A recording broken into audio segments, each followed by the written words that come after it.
Hello? Anime demigod. Here? Now this is what I call a fight, Naruto thought as Ajura's razor tail slashed at him, forcing him to pull back. Mokuton, Jukai Koten, he spoke clearly as an entire forest of trees erupted from the ground, completely changing the entire battlefield. Impressive, commented Deva as he landed on one of the various branches. So you are a Senju. Judging by the fact that you have the Rinnegan, you must be related to the Senju too, Naruto shot back. What are you talking about? Deva questioned as the other 5 paths of pain started to encircle the lone masked blonde. The Rinnegan can only be awakened by combining the power of the Senju and the Uchiha into one vessel. My comrade is the same, Naruto explained. Senju and Uchiha. Deva trailed off before narrowing his eyes. Not that it matters now, I will kill you for what you have done here today. Give me your best shot, Naruto challenged. Shinra Tensei. Deva exclaimed as a massive pulse of gravity lashed out and flattened a good chunk of the newly created forest. His gravity control is on par with Karen's, Naruto thought, and absently flung a 3-pronged kunai to the side as he was sent flying backwards by the gravity blast. I know Karen and I have talked about her using her chakra rods to control slave bodies, but we discarded the idea, he added as Human appeared behind him with his arm outstretched. It seems whoever this guy is, he actually went through with it. Human began. Hiraishin no Jutsu, Naruto interrupted as he flashed to where his 3-pronged kunai was embedded in the destroyed trunk of a nearby tree. That was. Deva trailed off at the sight. Who are you? I am Senju Hashirama, Naruto declared. Senju Hashirama? Deva questioned in surprise. And here I thought only Uchiha Madara was still alive to remember the founding era. Uchiha Madara? Naruto inquired. Are you saying he's alive? We are. Deva mused. Acquainted? How could Madara still be alive? Hashirama-sensei killed him decades ago, so unless he's somehow immortal then I doubt it's really him, Naruto thought. However, both Dad and Mom told me that they believed it was Madara that controlled the Kyuubi the night I was born, so maybe. Do not be stupid, boy, the Kyuubi no Yoko, less commonly known as Kurama, growled from the back of his mind. Over the years they had grown on each other and they had learned to work together, however the fox still preferred to keep to himself. When the fox talked, however, it was usually something important since he didn't really like pointless banter. He may have been similar, but the one who ripped me out of your mother's seal didn't feel like that accursed Uchiha. We'll worry about it later, Naruto responded and spun his 3-pronged kunai as he saw a blast of fire erupt from Ajura's feet that launched him at the masked blonde. Shurado, Ajura spoke as dozens of missile-like projectiles shot out of his sides before descending on Naruto's position. Shit, Naruto cursed in thought as he jumped back to avoid the volley. The trees were torn asunder as the missiles bombarded the battlefield, setting it ablaze even as the falling rain quickly washed the flames down. It looks like I'm going to have to take this to the next level. Kuki Yos no Jutsu, Animal said calmly as he placed his hand on the watery rock at his feet. Seals spread across the ground before a large 3-story tall rhino appeared in an explosion of smoke. It turned and started running right at the masked blonde, sending dust up into the air behind it as it moved. I grow tired of watching this, Kurama commented from the back of his mind. Stop holding back against this faker. Alright then, Naruto thought in reply as he closed his eyes. Your jutsu cannot save you from a god's wrath, Deva declared as the rhino slammed into Naruto, blowing up dust into the air upon impact only to slow down as if it had hit a wall of some kind. What is this, he thought. Senjutsu, Senin Moto, Naruto spoke clearly with his hands clamped down on the rhino's horn, holding it back. His eyes turned from blue to yellow as dark rings formed around his eyes and spread across his face as a dark circle appeared on his forehead. He took a deep breath as he felt the natural energy of the world around him flow through his body before he moved and almost effortlessly hurled the giant rhino into the air with his bare hands. What is this jutsu, thought the 6 paths of pain. His Rinnegan couldn't see anything different besides the physical transformation which could be seen with regular human eyes, so where did this masked stranger gain such inhuman physical strength? Then there was his presence. This man before him seemed to be completely at ease with nature itself despite the fact that he was facing a god in mortal form. I can't let him finish whatever it is he plans to do, Deva thought as Ajura and Human launched themselves at the masked blonde. Mokuton, Kajukai Korin. Naruto exclaimed as the ground tore open and a massive wooden flower erupted from the ground. This jutsu. Deva trailed off in thought as a strange sleeping gas was spewed from the wooden plant. Shinra Tensei, he called out as he sent out a massive blast of gravity which not only blew the gas away but also flattened the small man-made forest including the wooden plant. Suddenly a bell-like screech filled the air and he turned to see Naruto with a spinning chakra shuriken in hand and two shadow clones at his side. That last jutsu was just a distraction. Futon, Raisin Shuriken, the masked blonde exclaimed as he threw the chakra shuriken at both Azura and Human who were still clustered together. Damn it, Pain Kirsten thought as he tried to force both of his paths to dodge. It was too late however, the chakra shuriken flew in between the two and then expanded into a rotating sphere of wind. Azura and Human were quickly ripped apart and vanished when the wind ball exploded with a resounding boom. Even my Naruto path can't repair that kind of damage, it required that the body at least be somewhat solid instead of atomized. Futon, Raisin Shuriken. Naruto called out again as a second chakra shuriken was released from his hand right at the Deva path. Not again, Deva thought as Prita appeared in front of him. Fujitsukyuan, Prita muttered as a barrier formed in front of him and quickly absorbed the chakra shuriken. Did you notice? Kurama asked his host. Yeah, Naruto replied in thought. Each of these bodies are only using one path each. Don't underestimate him, Kurama said in warning. He may be a faker like that cousin of yours but his eyes are still strong enough to challenge you.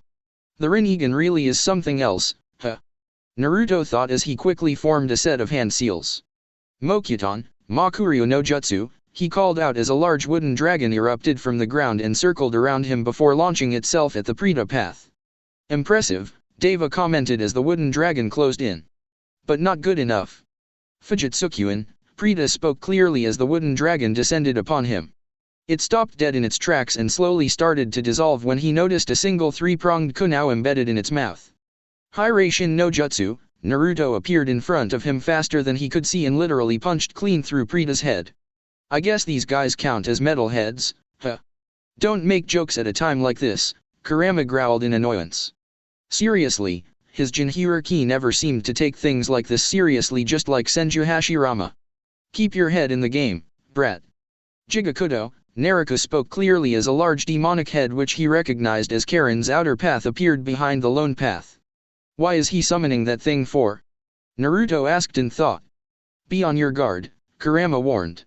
You've got to be kidding me, Naruto muttered as he watched the outer path devour the remains of Prita and then spew him back out fully healed. What the fuck was that? Don't ask me, Kurama responded. I only ever saw old man Rakudo create the moon with his gravity jutsu, nothing else. Great, Naruto grumbled out loud, this isn't like Karen's resurrection jutsu that makes use of the outer path but instead it's something else since those slave bodies are already dead. Do you realize how futile it is to challenge a god now? Deva questioned. Again with that god talk of yours, Naruto said with a mocking tone.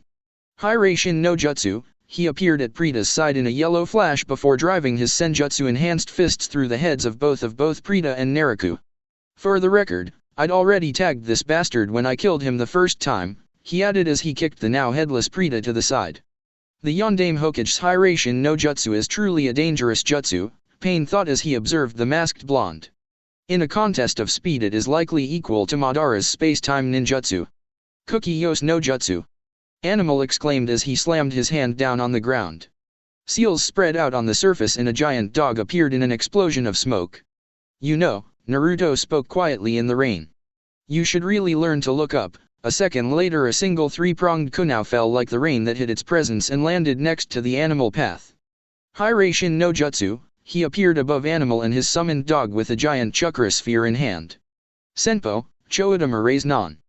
Tch, useless, Pain thought as his animal path was crushed by the massive spiraling ball and the giant dog disappeared in a burst of smoke. To push me this far, he's even destroyed my Naruto path so I can't revive the others, at this rate I'll be forced to use that jutsu to end this. What's the matter? Running out of ideas? Naruto asked the Deva path. Banshotenin, Deva Pain spoke clearly as gravity shifted and Naruto was pulled towards him. A large boulder-like chunk of the earth was ripped up and then flung at the falling masked blonde causing him to fling out his three-pronged kunai to the side. Hiraishin no Jutsu. Naruto called out as flashed to where the kunai landed. I have no other choice, Pain thought warily. If I just continue attacking him like this then he'll just keep using that jutsu to escape, I have to use that jutsu if I want to win this. It should draw in everything that has one of his seals into the jutsu so he can't escape unless he wishes to leave the battlefield, which will buy me time to recover my paths and regroup. What's the matter? Have I finally managed to shut you up? Naruto questioned the now silent Deva path. Chibaku-tensei, Pain spoke clearly as his hands formed a triangle seal and a small black of chakra appeared in the center. He threw it up into the sky and a blinding light shone down as gravity began to shift. What the hell is this? Naruto asked in thought as he felt the earth start to rumble and groan. This is the jutsu that old man Rakudo used to create the moon, Kurama replied. Shit, Naruto thought as the ground was torn apart and lifted up towards the black chakra gravity sphere. What the hell can I do? He's pulling in all of my Hiraishin-ku now, and if I jump to the one I placed at the border, then by the time I get back he'll probably have fully recovered. Sage knows that there's a lot of dead people in this village that he can use for his little puppet jutsu after Karen reduced it to a crater. TCH, to think that even now you have to rely on me to get you through your battles, Kurama gritted in annoyance. Over the years he and Naruto had a better comradeship than his previous two hosts, but even still, he hated to have someone use his power. Still, his current host was strong and could beat this faker without him, however that would take too long and he was growing tired of watching this farce. Synchronize your chakra with mine and let's finish this. Thanks Kurama, Naruto said out loud with a smile as he was pulled up into the newly formed small moon that Pain had created. Silence. Finally, Pain thought as he turned away. Now I need to deal with the others and then I can start recovering my paths in preparation for the next assault. A suddenly snapping noise caused him to stop in his tracks and turn back to the new moon he'd just created. Impossible, there's no way. A second later a golden chakra fox covered in a very complex seal matrix that spread across its spine and tails exploded from the underside of the small moon. That's impossible, that's the... Let me deal with the gravity well, Kurama spoke aloud through his own chakra mouth as his tails dug back inside the moon and quickly wrapped around its core before crushing it. Hang on, he roared as the gravity sphere was destroyed and the chakra fox fell towards the ground. Be careful, Kurama. Naruto shouted from inside the chakra fox's head. His mask was gone, revealing his face, which had itself undergone a transformation as golden flame-like chakra hand encased his form, taking the shape of the Rakudo Sennin, complete with his jacket opened wide revealing a black undercoat and an extensive seal matrix below. To think he'd be able to destroy Chibaku-tensei, Pain thought as the chakra fox landed in front of him with a deafening impact. So, you're the Kyuubi Jinhiriki. I thought you were dead and was waiting for the Kyuubi to reform, but since you're here I will capture you now. Kurama, Naruto said quietly as he raised his hands and started gathering red and blue chakra spheres into a single black ball at the chakra fox's mouth. Pitiful faker, Kurama growled down at Pain as his mouth clamped down on the black chakra sphere. You are not him and never will be. Bijudama. Naruto exclaimed as Kurama released the black chakra sphere in a blast of golden light that washed over the battlefield. Shinra Tensei. Pain called out as he threw up a gravity barrier to protect himself. To think that the Kyuubi has been hidden from us for all these years, he thought as the blast died down and a three-pronged kunao landed at his feet. Hiraishin no Jutsu, Naruto still covered in his released chakra form appeared in front of him with a familiar chakra sphere in hand. Raise non, the blow came faster than Pain could react, especially with his jutsu's 5-second cooldown period. No. Pain gasped in pain as his final path was obliterated. Naruto? Kurama asked his host now that his chakra body had been drawn back into the seal. These were just slave bodies, Naruto thought in reply. If that's the case, then where is the real one? Far away from the battlefield, Uzumaki Nagato sat in his mechanical chair with blood dripping from his mouth as he stared out at the where his paths had been defeated. He'd pushed himself beyond his limits and had even been forced to use Chibaku-tensei, though he hadn't expected for his opponent to call upon the power of the Kyuubi of all things. He could sense that Konan had been defeated, and with the destruction of his 6 paths it was only a matter of time before he would soon follow her and Yahiko. Maybe if he had done things differently it wouldn't have turned out like this. This is unexpected, Madara's voice spoke from behind him as he felt a kunao dig into his back. And I can't say I like how things have turned out. Madara, why, you? Nagato rasped out. I am the one who gave you those godly eyes of yours and now I want them back. You were merely my pawn and now your usefulness has come to an end. Goodbye Nagato, Madara explained before triggering his jutsu and drawing in Nagato's corpse to his own personal dimension. Jakuken Ito, the vortex died down a moment later, leaving only Madara standing alone. At least he was until a certain figure landed in front of him. So you've already gotten to him, huh? Naruto mused at the sight of the orange-masked Akatsuki member. This guy, he's definitely the one who controlled me all those years ago. He's not Madara, and yet, I've felt his disgusting presence before. He's one of your father's old students. The kid was supposed to have died during the last war, Uchiha Obito, Kurama realized. Uzumaki Naruto, I presume? Obito Madara inquired. I've been looking for the Kyuubi for quite some time now. Please call me Menma, Naruto responded.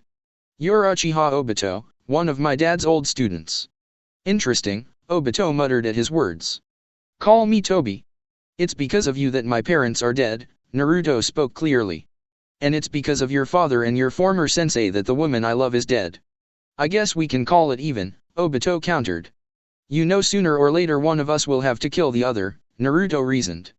Most certainly, Obito agreed. You have one of my precious Biju after all. I won't let you have the Biju, Naruto told him. Then I look forward to seeing you on the battlefield, Obito chuckled as a vortex formed from his right eye and pulled him in. Jakuken Ito, he was gone a moment later. Was it wise to let him go? Kurama asked his Jinhiriki. We're in no shape to face him right now, Naruto replied. I'm out of Hiraishin-ku now, our forces are scattered and it's only a matter of time before the other villages find out what has happened here. If I were to face him now it could go on for days before either of us gets tired, we'll get him next time. Why did you call us here? Sasuke inquired. From what he'd been told by Kisame, a pair of immortals called Kakuzu and Hiden had captured the Nibi Jinhiriki a few months ago and used this base to extract her Biju. The situation has changed, Obito replied. I'm sending you after the Hakabi alone while Kisame hunts the Ichibai. What happened? Kisame asked confused. A Megakuer no Sato has been destroyed and the rest of the Akatsuki are dead, Obito answered to their surprise. What? Kisame asked with a flicker of surprise. Who did it? Judging by their Hitaites, I'd say Yukagakuer no Sato, Obito replied, though it was only half the truth.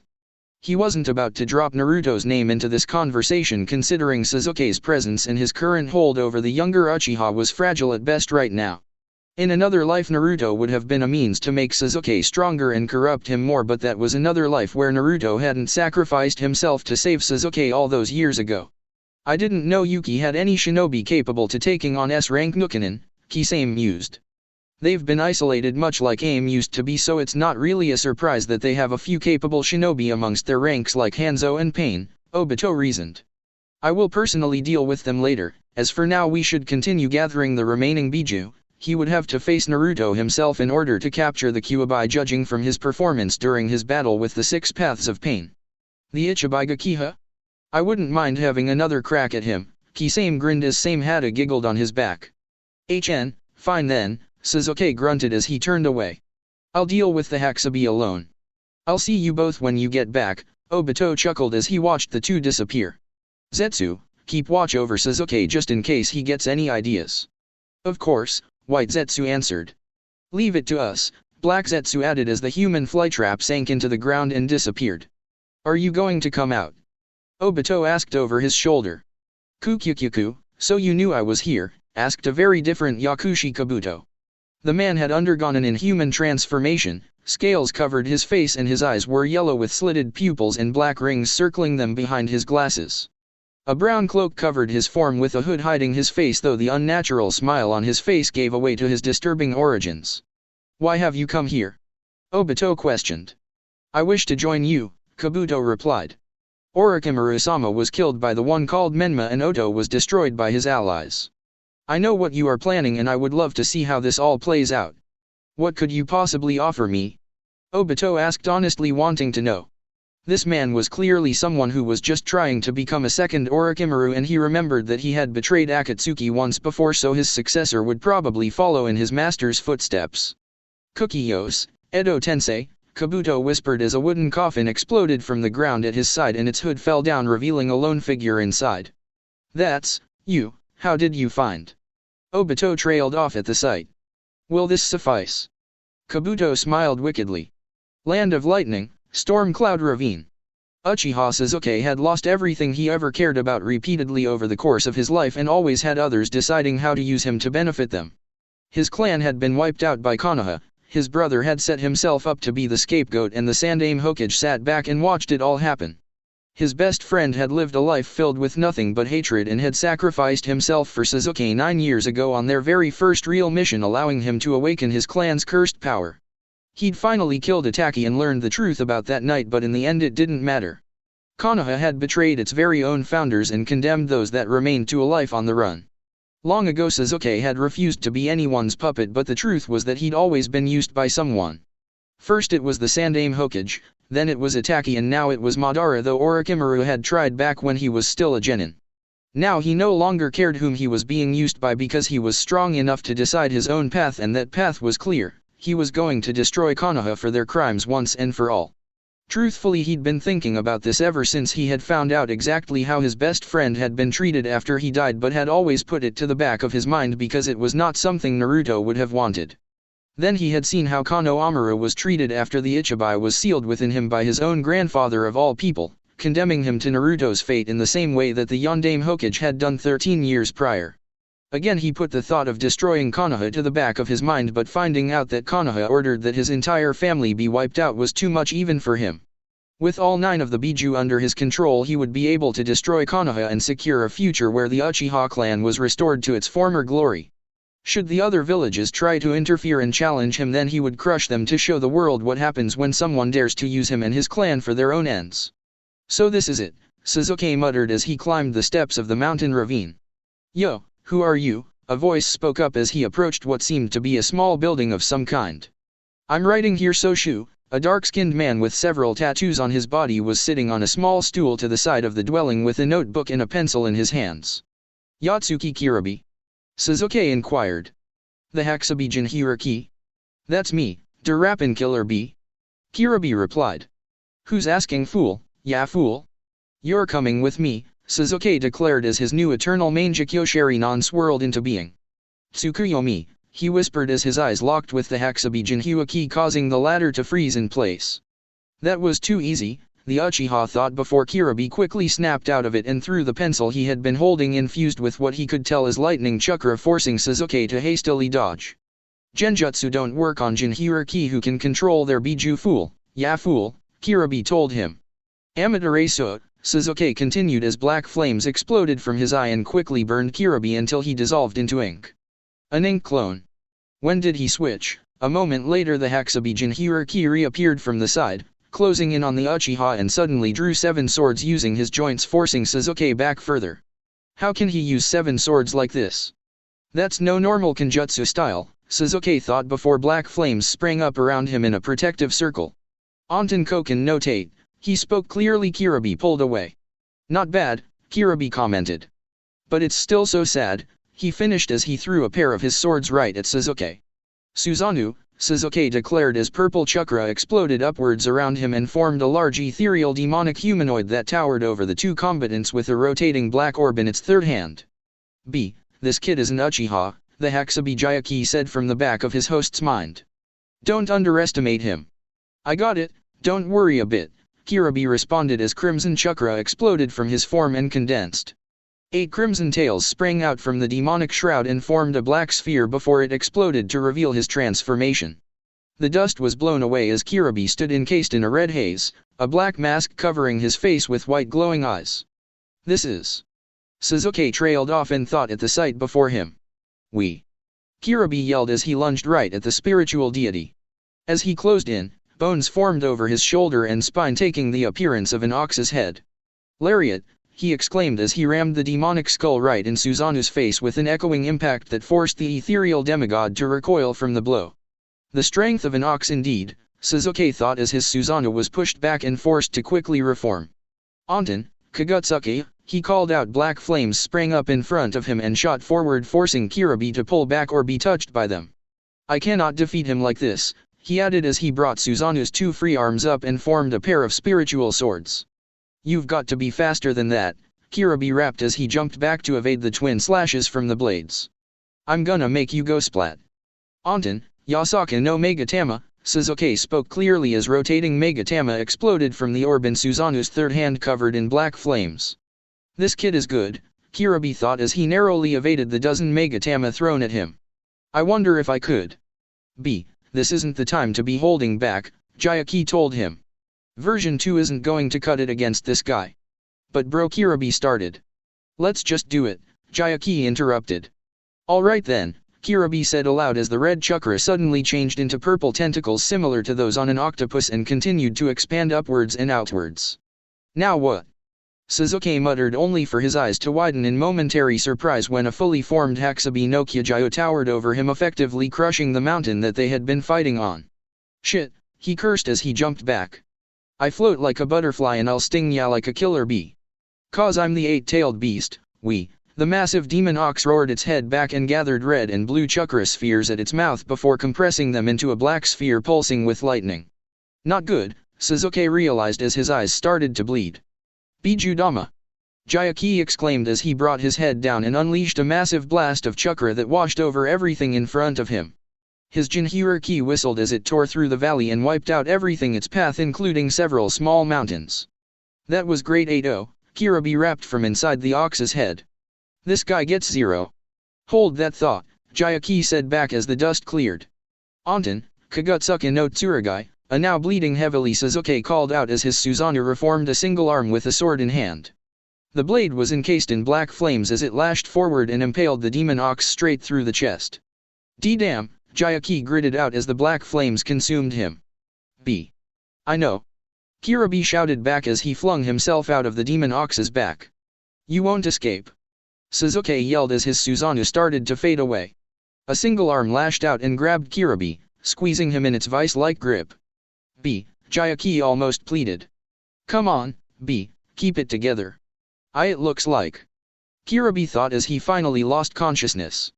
HN, Sasuke grunted as his Susanoo finally faded and he collapsed to one knee in exhaustion. He still had a long way to go. Land of Fire, Forest. He'd done it. After weeks of painstaking training with the toads of Myabokusen, he's finally learned how to use senjutsu, that was said to be one of the strongest abilities in the entire shinobi world.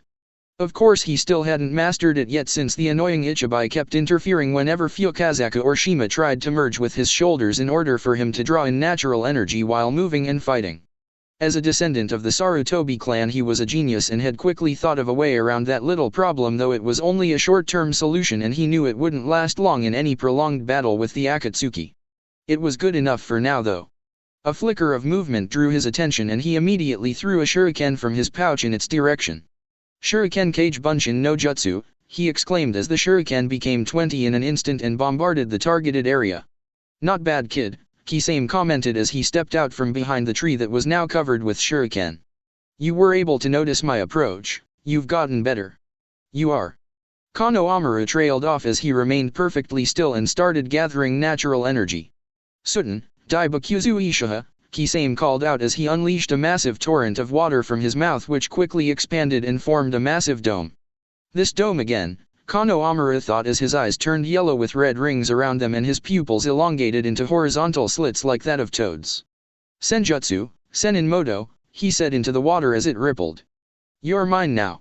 I won't let you escape again. Kisame laughed as he closed in, Same Hada having already embedded itself in his back and triggered his transformation into a shark-like creature.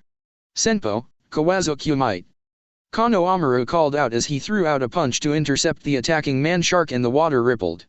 Kisame laughed as he easily dodged, only to stop in surprise as Same Hada absorbed the natural energy of the attack and was forced to break away from its master, returning him to human form. Senpo, Udamura's non, the Ichibai Jinhuriki exclaimed as he quickly swam at the stunned Kisame and slammed a large body-sized spiraling sphere of chakra into him, blowing him clear out of the water dome and causing it to collapse. What the fuck was that? Kisame rasped out as he shakily stood and Same Hada crawled up to his side. The sword seemed to be choking or something even as it tried to quickly heal its wielder's wounds. What the fuck is wrong with your chakra? That's not your Biju's power, so what gives? I'm not telling you anything, Kano Amaru shot back as his fingers formed a familiar hand seal. Kage Bunshin no Jutsu, 2 clones popped into existence at his side a moment later. This ends here. Only one of us will be leaving this battlefield alive, he shouted as the 2 clones started channeling chakra to his hand. What is that? Kisame thought in mounting worry as the whole area seemed to grow hotter by the second. Katon, Gonrei's non. Kano Amuro called out as he now held a glowing red sphere of spinning fire in his hand.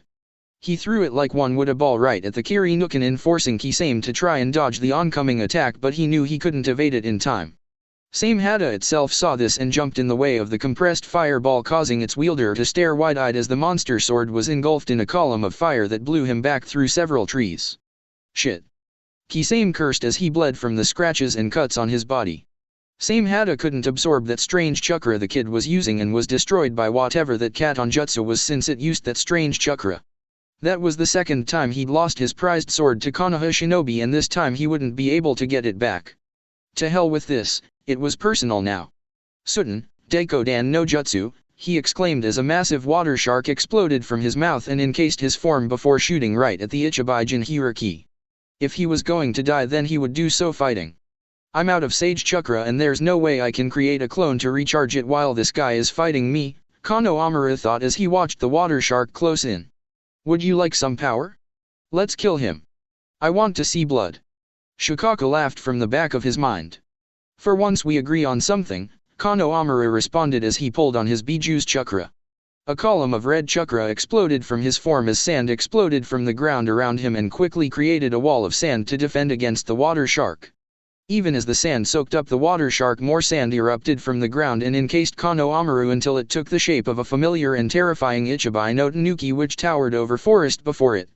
He's able to fully transform into the Ichibai. Kisame thought in surprise. Without Same Hada I can't beat this. I can't hold this form long and stay in control, Kano Amuro thought as he stood on Shikaka's head and started gathering what looked like a whirlwind of sand and dust into a single compressed black sphere of chakra at the Ichibai's mouth. Oh shit, Kisame cursed under his breath. Biju Dama. Kano Amuro called out as the black sphere exploded forward in a beam of light. The forest was torn apart as the blast washed over Kisame, utterly erasing everything it touched in a beam of light. As the blast died down and Kano Amuro quickly cut the flow of the Ichibai's chakra, and Shikaka's body fell apart until and collapsed to the ground in a pile of sand. I did it, he stammered in relief and exhaustion. Are you proud of me, Aniki? Yukagaku no Sato had changed considerably since the civil war ended 8 years ago, with the most notable change being that almost the entirety of the land of snow had been turned into a land of spring. Thanks to the heat generators of the Kazehana clan, the snow that had given the country its name had almost completely melted away, leaving only the mountain tops where Yuki was located as the only patches of snow to be found. Yuki hadn't had a ninja clan of its own like other shinobi villages, and the Kazehana were a civilian clan with a large amount of wealth and respect, which allowed them to establish themselves as the daimyo of the country when it was first formed. When the remnant of the Uzumaki clan and their vassals had settled down and integrated into the village after the Civil War, they were quickly able to seize control of the village with the daimyo's backing. To help settle into the village and become part of it as well as lead it, they had constructed a good-sized Uzumaki compound in the heart of the village. Naruto could still remember the looks on people's faces when he built a house with one-hand seal. Now he could see why Hashirama-sensei found it so funny. Being a minor shinobi village, Yuki only had a few thousand active shinobi and kunoichi at any given time. When compared to the likes of the main 5 villages that boasted tens of thousands, the forces of such a minor village just couldn't measure up. The destruction of Uzushio showed all of the minor villages what happened when a minor village grew too strong for their liking. The only reason they hadn't destroyed AIM completely during the wars, despite it being just below Suna in strength, was because Hanzo and later Pain were powerful enough to defend it. It really was such a shame that both of them lost sight of the peace that they sought. So you've heard? Karen asked her surprise guest as she sat down at her table and read the latest report. I may not be as good as Ano Kanichan, but I am still a seal master like every Uzumaki, Naruto responded as he sat on the windowsill with one leg hanging off. Mito-sama's seals really are amazing. It's no wonder that Hashirama-sensei could use them to spy on the whole continent. The remnant of the Akatsuki has kidnapped the Hakusabi Jinhiriki, Karen said calmly. Apparently he was the brother of the current Raikage, and it seems that the Raikage has called a meeting of the Kages in the Land of Iron. The Samurai Nation, Naruto mused. I'm surprised at you, Karen commented with a sly smirk as she leaned back in her chair. From the reports, the one who took the Hakusabi Jinhiriki was none other than Uchiha Sasuke, your former teammate. We were comrades once, Naruto explained. But in the end he was just using me like everyone else. I no longer care what happens with the Uchiha or Konoha. Really? Karen chuckled at his words. What will you do, I wonder? He is a member of the Akatsuki now, and that means he's Madara's puppet, so what will you do when you see him next? He is of no concern to me, Naruto replied. I'll leave him to you, do with him as you please. I'll do just that, Naruto-kun, Karen responded before turning back to the papers that littered her desk. What are we going to do about this cage summit that they're organizing? They're throwing a party, Naruto shrugged. I say we crash it. Land of Lightning, Akatsuki base. Finally, White Zetsu breathed in relief as the last of the crimson chakra flowed into the demonic statue's mouth. It took forever, Black Zetsu commented. Well, there are only 4 of us. With the Hexabi sealed, all that remains is the Ichibai and the Kyuubi, Obito mused as he looked over at the younger Uchiha to his side. Not bad, Sasuke, he said, referring to his clansman's capture of the Hexabi Jinchuriki. He had been worried that Sasuke wouldn't be enough to handle a perfect Jinchuriki like Kiribi, however he was confident in the younger man's eternal Mangekyo Sharingan grant him enough power to do the job. What are we going to do about the others? Sasuke inquired. I still can't believe that Kisame lost against that kid, Black Zetsu spoke up. It's a shame I couldn't get a hold of his corpse, Kabuto thought in silence. He would have been a good asset to use for what is about to happen after I resurrected him with my jutsu. The Raikage is organizing a summit, White Zetsu explained. Considering 7 of the 9 Biju are in our possession, they're a little late, but they could pose a problem if we're not careful. The cages are irrelevant, Obito denied. Where are they holding this summit? The Land of Iron, White Zetsu answered. It's a neutral nation comprised of nothing but samurai. From what I know, the last known contact between their forces was with Hanzo back during the Second Shinobi War. Samurai. Sasuke almost sneered at the mention of them. What of the cage's escorts? Obito questioned further. 2 escorts per cage, White Zetsu replied. If I know that fool of a Hokage, he'll probably bring the Ichibai Jinchuriki with him, Sasuke spoke up. Jiraiya will want to have Kano Amaru close so as to keep an eye on him, especially after what happened with Kisame. Kukyukyuku, Kabuto chuckled. What are you going to do now? Zetsu, I have something I need you to do. Land of Fire, Konoha/Hokage Tower. Jiraiya of the Sunin, the Godame Hokage of Konoha, was known as the world's most famous author for his great literature. To the men of the world, both shinobi and civilian, he was regarded as the greatest novelist who has ever lived. On the other hand, to the women, both kunoichi and civilian, he was regarded as the worst pervert of all time for his research and his Ika Paradise books. As a shinobi, he was the strongest of Konoha, rivaled only by his current student, Sarutobi Kano Amaru. Speaking of the Ichibai Jinchuriki, Jiraiya had almost had a heart attack when he found out that the Akatsuki agent Hoshigaki Kisame had tried to capture him on his way back from Myabokuzen. Thankfully, Kano Amaru was able to defeat the Kiri Nukanin and even destroy Same Hada before returning to the safety of Konoha. The ninja of the village had accepted Kano Amaru after hearing about his accomplishments on missions and recently against the Akatsuki threat. However, the civilians still hated him for the Ichibai sealed within him by the Sandaime Hokage 8 years ago. Unlike with Naruto, however, Jiraiya went out of his way in order to look after Kano Amaru along with the young man's family. The Sarutobi clan wasn't the largest clan in the world, however it was perhaps the most versatile for its capacity to produce geniuses such as Sarutobi Hiruzen, a man who became the Sandaime Hokage and was renowned as the Professor, his son, Sarutobi Asuma, and of course the Ichibai Jinchuriki, Sarutobi Kano Amaru. What made him feel uneasy was the fact that Kisame had come after him alone instead of in a pair like previously seen. Even if Itachi was killed by Sasuke, Kisame should have been assigned a new partner to hunt Kano Amaru with, however this didn't seem to be the case. The answer to that came from his spy network, which reported that Amegaku no Sato, the village that was rumored to be the headquarters of the Akatsuki, was attacked and destroyed. It appeared that someone or something had reduced the entire village to a crater and wiped out most of the population. For one long agonizing moment he thought that a fully reformed Kyuubi no Yoko was responsible. The Kyuubi was known to be a walking natural disaster that hunted down and destroyed places filled with malice. As the headquarters of an organization that was actively hunting down and capturing its brothers and sisters, AIM would have been a very tempting target. Judging by the fact that the captured Biju hadn't been released and destroyed half the continent yet, he would wager that the Akatsuki leader had no doubt escaped AIM's destruction with them. If that was the case, then the Kyuubi would continue to hunt him or her down before turning its attention on Konoha in revenge for both its imprisonment inside Naruto and the Ichibai's sealing in Kano Amaru. That's when the next report from his spy network came in. Why Yuri just joking around, aren't you Hokage-sama? Asked Harino Sakura with a rather pale face.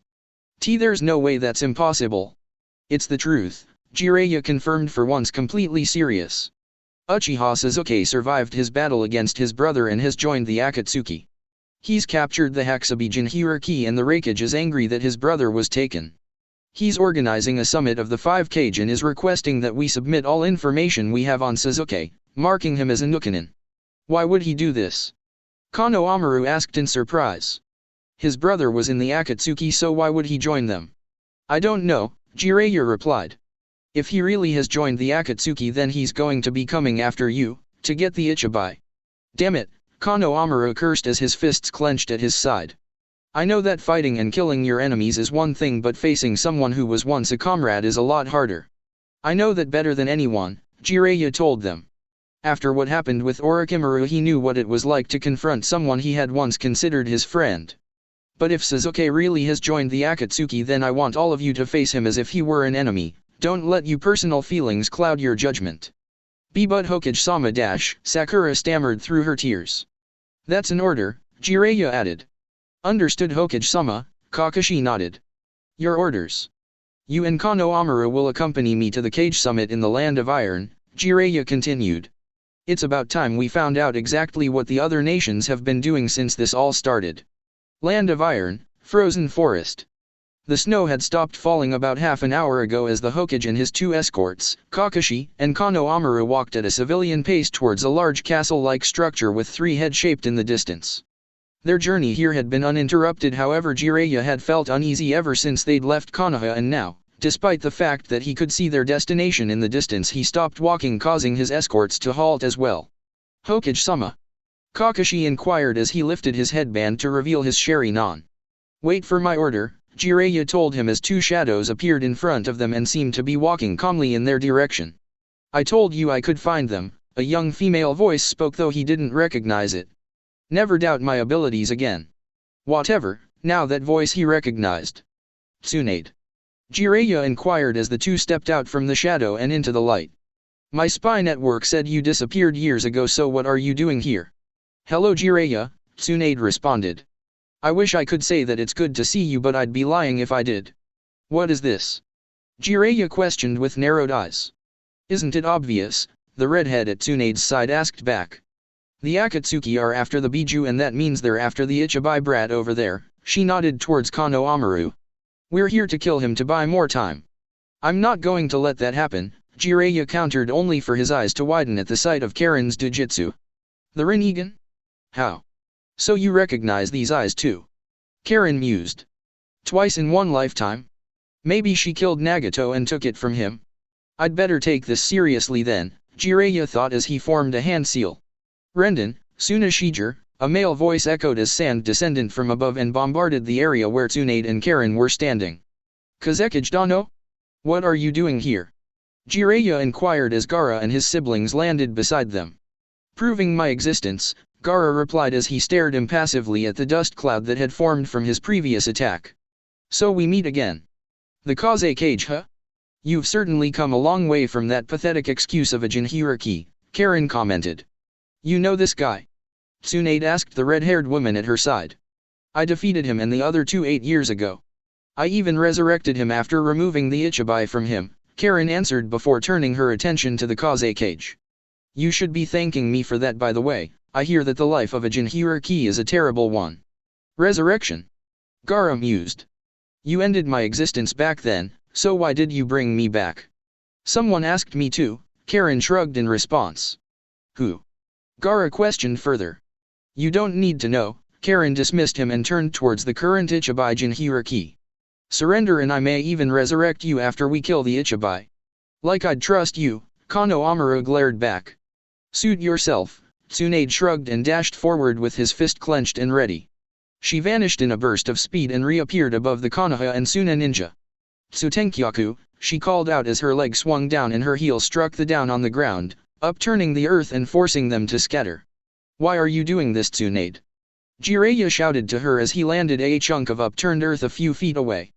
Konoha took everything from me, Tsunade replied. They betrayed my family and then spat on their legacy. For that alone I have the right to destroy it and end this cycle of hatred. Betrayed? Cycle of hatred? What happened to you, Tsunade? Jiraiya asked almost pleadingly. You of all people should be able to understand, Tsunade shot back. Wasn't it your last student who sacrificed himself for the village as its Hokage, and he was betrayed and his son used as the scapegoat for the hatred that came with the Kyuubi's attack? Is that what this is about? Jiraiya yelled as he formed a series of hand seals. You think I abandoned my godson to that life? He slammed his hand down on the ground and a large toad Sakazuki-like shield and a Sajumata in his hands appeared in an explosion of smoke. Kukiyos no Jutsu. Jiraiya? Where am I? It's cold. The large toad shivered as its weight crushed the ground it stood on. Eyes front, Gamaken, Jiraiya spoke clearly. I need you to buy some time. Just remember, Gamaken responded as he readied his Samusada. I'm a bit clumsy. I'm going to use Sage Mode, Jiraiya told him. Why you don't mean dash, Gamaken stammered. Sage Mode huh? Karen mused. Chikushodo, Kukiyos no Jutsu, she whispered as her hand struck the ground and seals spread out over its snowy surface. A moment later a large rhino, a dog with several heads, a chameleon, and a brown bull appeared in an explosion of smoke. She can summon. Kankuro asked in surprise. I don't remember her doing that the last time we met her. Futon, Okakimi. Tamari exclaimed as she swung with her fan creating a concentrated blast of wind at the Yukinins and Kankuro sent 3 large puppets to attack. Katon, Gukakyu no Jutsu. Kakashi called out as he unleashed a large fireball from his mask-covered mouth to add to the wind jutsu. Pitiful, Karen commented with some disdain as she raised her hand. Gakido, Fujitsukyuin, she muttered as the wind-fire combination jutsu was absorbed into her barrier. Shurido, she said as she quickly swung her other arm round and unleashed a volley of missiles from her wrist that quickly intercepted and destroyed the puppets. I thought I taught you once before just how far beneath me you are. Infun, Kai, Tsunade spoke clearly as the jewel on her forehead dissolved and chakra flooded her system. Sozo Saisei, she added as seals spread across her forehead and down the side of her face. I've been told many times that I'm not on my grandfather's level, however I inherited his will of fire, something you all have forsaken. Shuriken Kage Bunshin no Jutsu. Kano Amura yelled as he threw a shuriken at her which quickly became 20. So you're Sarutobi sensei's grandson, Tsunade mused as she dodged the volley of shuriken though one grazed her cheek. Surely you can do better than that, she asked as the cut on her cheek healed in a matter of seconds. Meanwhile Karen had jumped inside the chameleon's mouth and it had camouflaged itself as the rest of her summons had forced the assembled Konoha and Sunanins to scatter. The chameleon landed beside Kankuro and Karen jumped out of its mouth right at the eldest of the 3 sand siblings. Kankuro gasped in surprise as Karen latched onto his head with her hand and pulled, ripping his very soul from his body with one move. Ningendo, Kyukon no Jutsu, Karen whispered as the now deceased Kankuro crumbled to the floor. Kankuro! Tamari shouted in horror at the sight.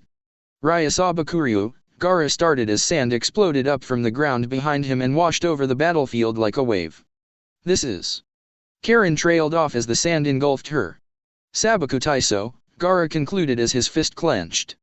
Tendo, Shinra Tensei. Karen called out as gravity rippled and the sand was repelled away with incredible force. Not bad, you've gotten better since the last time we fought. Rakery! Kakashi exclaimed from behind Tsunade, impaling her through the back with his lightning-covered hand. My apologizes Tsunade-sama, but I cannot allow you to threaten Konoha anymore, he said as the lightning died down and he pulled his hand out. Shut your mouth, kid, Tsunade shot back as she turned and delivered a fatal punch right to the Kapinin's midsection, sending him crashing into the upturned rock. Byakugo no Jutsu, she spoke clearly as seals spread out further and reached every corner of her body. As long as my jutsu is active, I cannot die, she declared as she kicked Gamaken away, sending the giant toad flying over the battlefield until it crashed down into the snowy forest further away. Rendon, Sunashiger, Gaara muttered as he gathered more sand and started firing it in volley as the quickly approaching Karen. Gakido, Fujitsukyuin, Karen said with her hand raised as she ran, allowing her barrier to absorb most of the sand attacks. She closed the distance and thrust her hand forward, right at Gaara, only to hit a wall of sand. Gakido, Fujitsukyuin, she quickly drained the chakra from the sand wall and along with the remaining chakra that Gaara had left. Ninja she started only for her senses to register a blur appearing above her. Senpo, Choudama raise non. Jiraiya called out as he descended upon her with a massive spiraling sphere in hand. That's... Karen trailed off as she backed away from the now drained Gaara and held up her hand to counter the oncoming assault. Gakido, Fujitsukyuan, she whispered as her barrier came into direct contact with the chakra ball and quickly absorbed it. That's a pretty interesting ability you've got there, Jiraiya commented as he landed a few feet in front of her. His appearance had changed, becoming more toad-like with a larger nose, warts, and yellow eyes with horizontal bars for pupils. Riding on his shoulders were a pair of elderly toads, one male and one female judging by their appearance. Jiraiya boy, why have you summoned us? Fukazaku questioned from the man's right shoulder. And why are you using this form? I thought you hated it because of its effects on the ladies or something like that. Take a look at who we are facing, Jiraiya replied even though he never took his eyes off of the red-headed woman in front of him. Since I'm up against the Rinnegan I can't afford to hold back. The sage's eyes. Shima started in surprise. I thought they were a myth. Please, lend me your strength, Jiraiya requested as the ground seemed to break and shatter around him. This chakra, Karen thought as she narrowed her eyes. There's no doubt about it, this is just like Naruto's sage mode. All together. Fukazaku shouted as the two toads and their summoner took a deep breath and formed a hand seal. Senpo, Gomen, the three breathed out unleashing a massive blast of wind, fire, and oil in a wave-like stream at the red-haired woman. That's too much, Karen muttered as she brought her hands up and absorbed the oncoming attack. Gakido, Fujitsukyuan, her senses kicked in as Jiraiya appeared behind her. The first attack was just a distraction. Senpo, Kabari Senbon. Jiraiya called out as he dropped to all fours and unleashed a barrage of needle-like projectiles from his hair. Tendo, Shinra Tensei, Karen whispered as she repelled the volley and jumped away from her opponent. She couldn't have seen us, Fukazaku commented. We were in her blind spot the entire time. I think she's a sensor, Shima suggested. I've been trying to keep her chakra pinpointed ever since we arrived but it keeps disappearing like she's somehow masking it. Not even the best sensors are able to do that, Jiraiya mused. Tendo, Chibaku Tensei. Karen called out as her hand formed a triangle seal. A small black gravity orb appeared in the center and she threw it up into the sky where it quickly shone down a ray of light on the world below. What is this? Jiraiya asked as gravity shifted around him and started pulling the very earth itself skyward rapidly creating a small moon. Your end, Karen answered. Kamui, Kakashi rasped out as he channeled the last of his strength into his main Jikyoshari Non. Space and time distorted in the center of the new moon before it grew too big and sucked in the gravity ball. With nothing acting to hold it up, the gathered chunks of rock fell down and bombarded the land in debris. Sensei, Rin, Obito, I'm sorry, I'll be there soon. He thought as the last of his strength left him. Damn it, Jiraiya cursed as felt the last of Kakashi's chakra fade away. So you were even able to destroy my Chibaku Tensei, Karen mused. You Konoha ninja really are something but that won't save you here, she commented as Tsunade landed at her side. This ends now, Jiraiya declared. There has been enough pain and death today. For crimes against Konoha and Suna, I will stop you both here. Magen, Gama Rinsho. Fukazaku and Shima called out as they sang.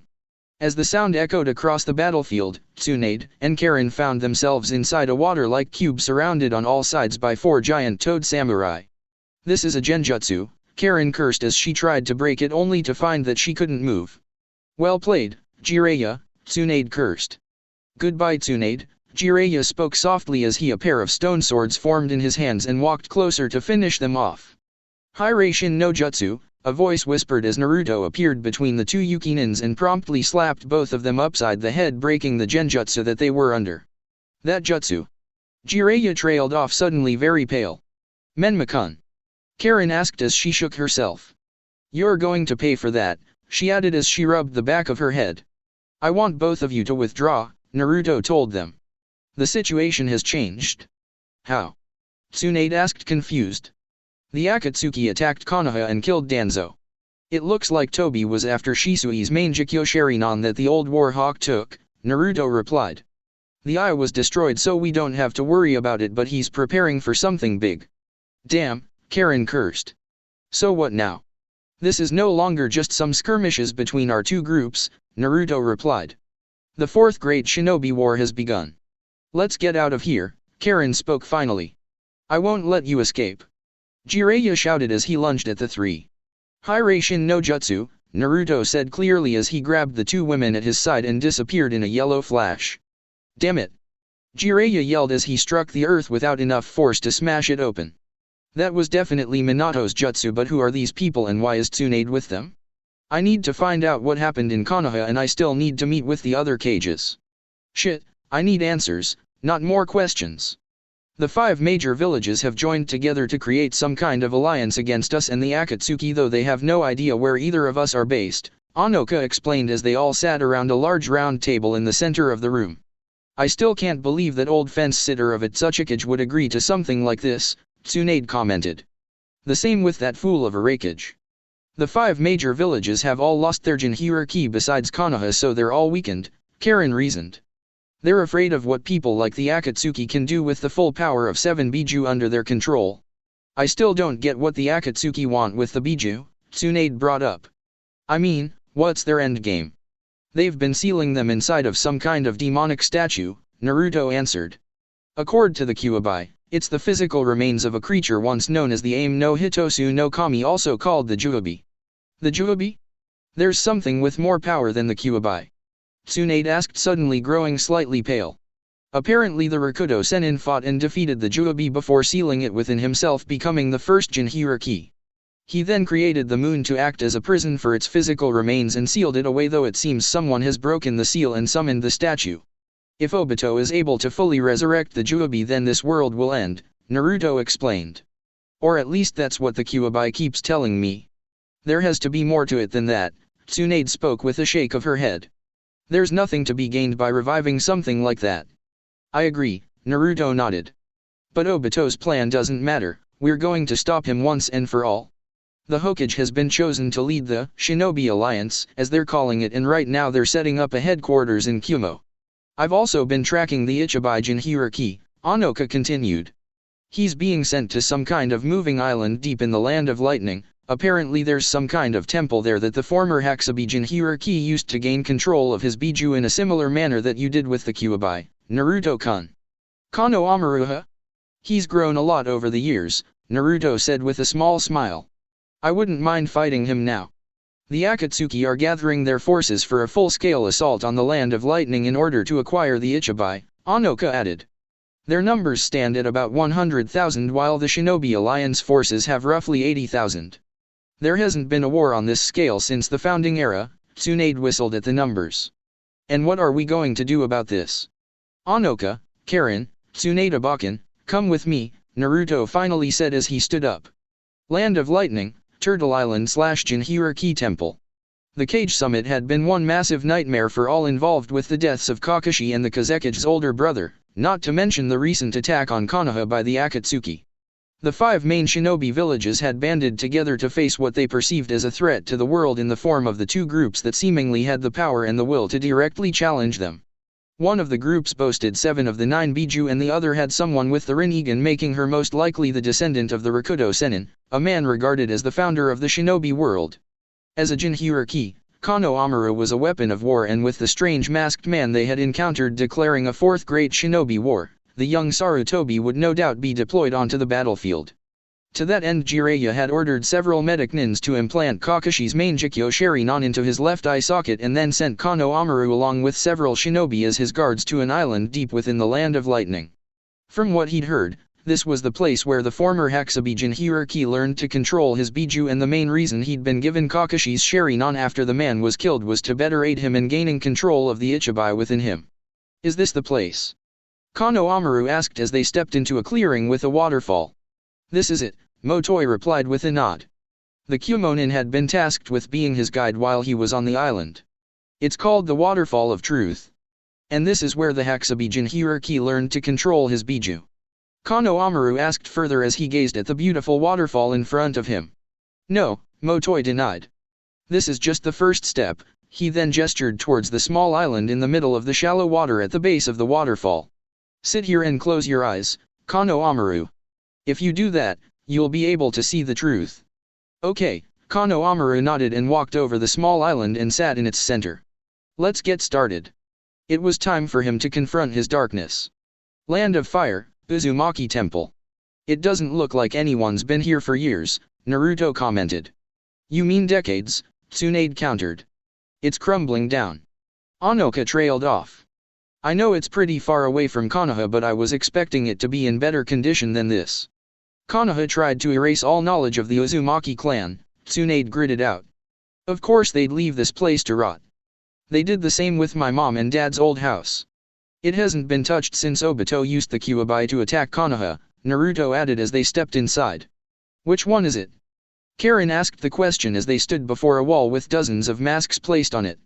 Let's see, somewhere. Anoka mused before holding out her Uzuno Tsurugi. Here it is, she nodded as her sword drew close to one of the masks and started to leak chakra that the mask drew in. It's kinda creepy, Karen commented. I'd better make this quick then, Naruto said as he took the mask and brought it to his face. Stand back, they did as told, and the moment the mask made contact with his face, the familiar and terrifying spiritual pressure of the Shinigami appeared behind him with its arms spread out. Unlike the Shiki Fujin, which requires forming a contract with the Shinigami in order to use its power, Anoka explained. The Shinigami's mask was created by our clan to break those contracts at the cost of the user's life by allowing the Shinigami to possess the user's body. I thought Jinhuriki couldn't summon the Shinigami. Tsunade inquired, intrigued. Jinhuriki can't use the Shiki Fujin because they have two souls in their bodies and can't enter a contract because of that, Anoka continued. Using the mask on the other hand doesn't require any sort of contract. Kurama, Naruto thought as the Shinigami brought its knife down and stabbed itself, creating the same wound on Naruto's body. Give me a second, the Kyuubi replied as he flooded his host's system with his chakra to heal the damage. My yin chakra is returning, in a few minutes I'll be back at full power again. You're welcome, Naruto smiled slightly as his wound healed completely. You're lucky you have the Kyuubi to deal with that kind of thing, Tsunade commented. I'd have to resort to my kinjutsu to heal from something like that. Let's grab everything not bolted down and leave before Konoha takes notice of our presence, Naruto as he removed the mask, dispelling the Shinigami. Land of Lightning, Turtle Island / Jinhuriki Temple. Fighting his darkness wasn't the answer he'd been looking for, but in the end he was able to accept that part of him despite the lingering hatred he felt towards his grandfather and the village that had scorned him for so long. After accepting his darkness at the waterfall, Motoi had led Kano Amaru inside the temple and brought him to the same room that Kirabi had used to confront and tame the Hakusabi back in his youth. Kano Amaru sat down in the center of the white room while Motoi closed the door, effectively locking him in just in case he lost the fight and Shukaku was released. It was time to face the Ichibai. So you've finally come here, huh? Ha ha ha ha. Shukaku laughed with an insane glint in its demonic eyes. I'm going to kill you. Your blood will go everywhere when I crush you with my sand. You really are insane, aren't you? Kano Amaru asked sadly as he stared at the sand demon before him. For what it's worth, I'm sorry that you've turned out like this. Just die. Shukaku half snarled, half laughed as it banged on the cage door that separated them. There's no use talking to you, Kano Amaru sighed as he walked over to the cage door and removed the paper that covered the actual seal. You lost your grasp on reality a long time ago, he said as he stepped back and brought the key to the seal, turning it and caused the seal to unravel. Ha ha ha ha ha. I want your blood, the Ichibai no Tanuki roared as he slammed the cage doors open and unleashed a wave of sand through the chamber. Shit, Kano Amaru cursed as he jumped onto the ceiling and closed his uncovered eye. Senjutsu, Senin Moto, his eye snapped open a few seconds later. His right eye turned yellow as red rings formed around them and the pupils elongated into horizontal bars. Futon, Rankyuden. Shukaku bellowed as he unleashed a series of large wind blasts at its Jinhuriki. This guy won't let up, Kano Amaru thought as he brought his hand up to uncover his left eye. Here we go, his new Sharingan spun wildly as he tracked the massive wind bullets and jumped high in order to dodge them. Just die already. Shukaku shouted as he started gathering red and blue demonic chakra orbs to his mouth and compressing it into a single black sphere. Damn, Kano Amaru cursed as he pushed more chakra into his eye, forcing his Sharingan to shift into its main Jikyo form. Bijudama. Shukaku roared as the sphere exploded forwards in a beam of golden light. Senpo, Kamui. Kano Amaru exclaimed as space and time started to distort in front of him. Unlike the regular Kamui that Kakashi had used when he was alive, Kano Amaru's mastery of the sage arts increased the sheer power and scale of his jutsu beyond that of any normal man. That's why when Kakashi had used this jutsu it would only create a small vortex the size of the eye itself and could only draw in a something the size of a person. However, with his Sage mode powering it, the vortex that Kano Amuro could create was 10 times bigger and was 3 times more powerful. Because of this, Shukaku's attack slammed into the vortex without exploding and was sucked in until there was nothing left. What? The Ichibai screamed in outrage at the sight of his strongest attack disappear before his eyes. Damn you! Kage Bunshin no Jutsu, Kano Amuro whispered as a pair of clones popped into existence at his side and immediately started gathering chakra to his hand, forming a spinning fireball. Katon, Gonrei's non, he called out as he threw the handheld fireball at the sand demon. What is this power? Shukaku yelled as the attack slammed into him and exploded in a column of fire. He screamed as the heat quickly turned his body of sand to glass before the column died down, revealing his form before it shattered, causing his chakra to drift away. It's over, Kano Amuro whispered as he grabbed the loose chakra and pulled it into his own body. The chakra turned from gold to red as it encased his form, taking the shape of a raccoon-like creature of bubbling demonic energy. He sighed as he dispelled the chakra and brought the key seal on his arm to the one on his stomach and turned it. A series of tori appeared from above and pinned the reconstructing Ichibai to the floor before forming a cage around the sand demon. I'll make you pay for this. I swear I'll kill you. Shukaku shouted in anger. Someone who has long since lost their mind has no bearing on my life, Kano Amuro responded as he felt his Sage mode dissipate. I want to help you, he said as a 4-pointed shuriken-like pattern formed over his regular main Jikyoshari non. Koda Amatsukami. Land of Spring, Yuki/Central Tower. Well? What's the news? Karen asked as she sat down in her chair.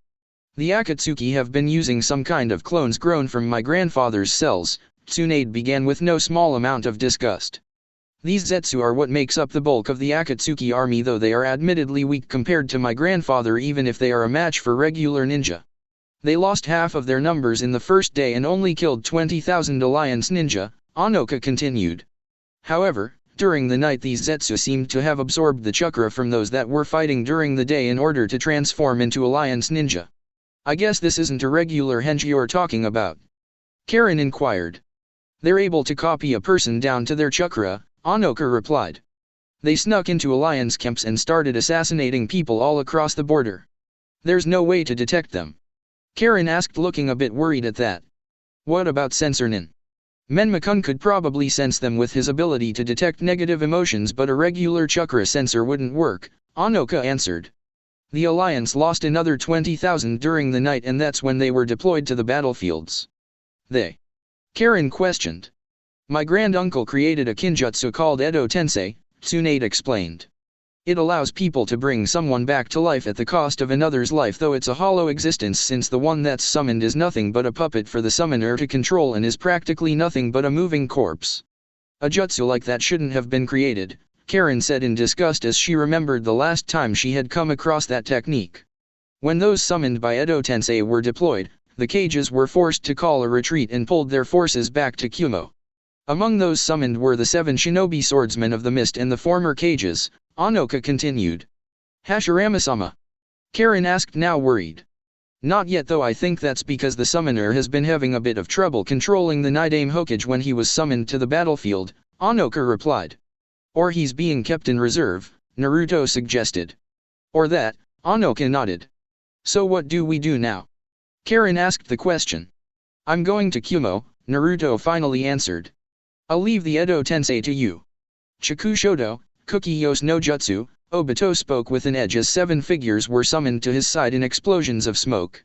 6 of these figures were his new 6 paths of pain, 6 of the former Jinhiriki Courteous of the Rinnegan he had collected from Nagato and transplanted into his left eye socket.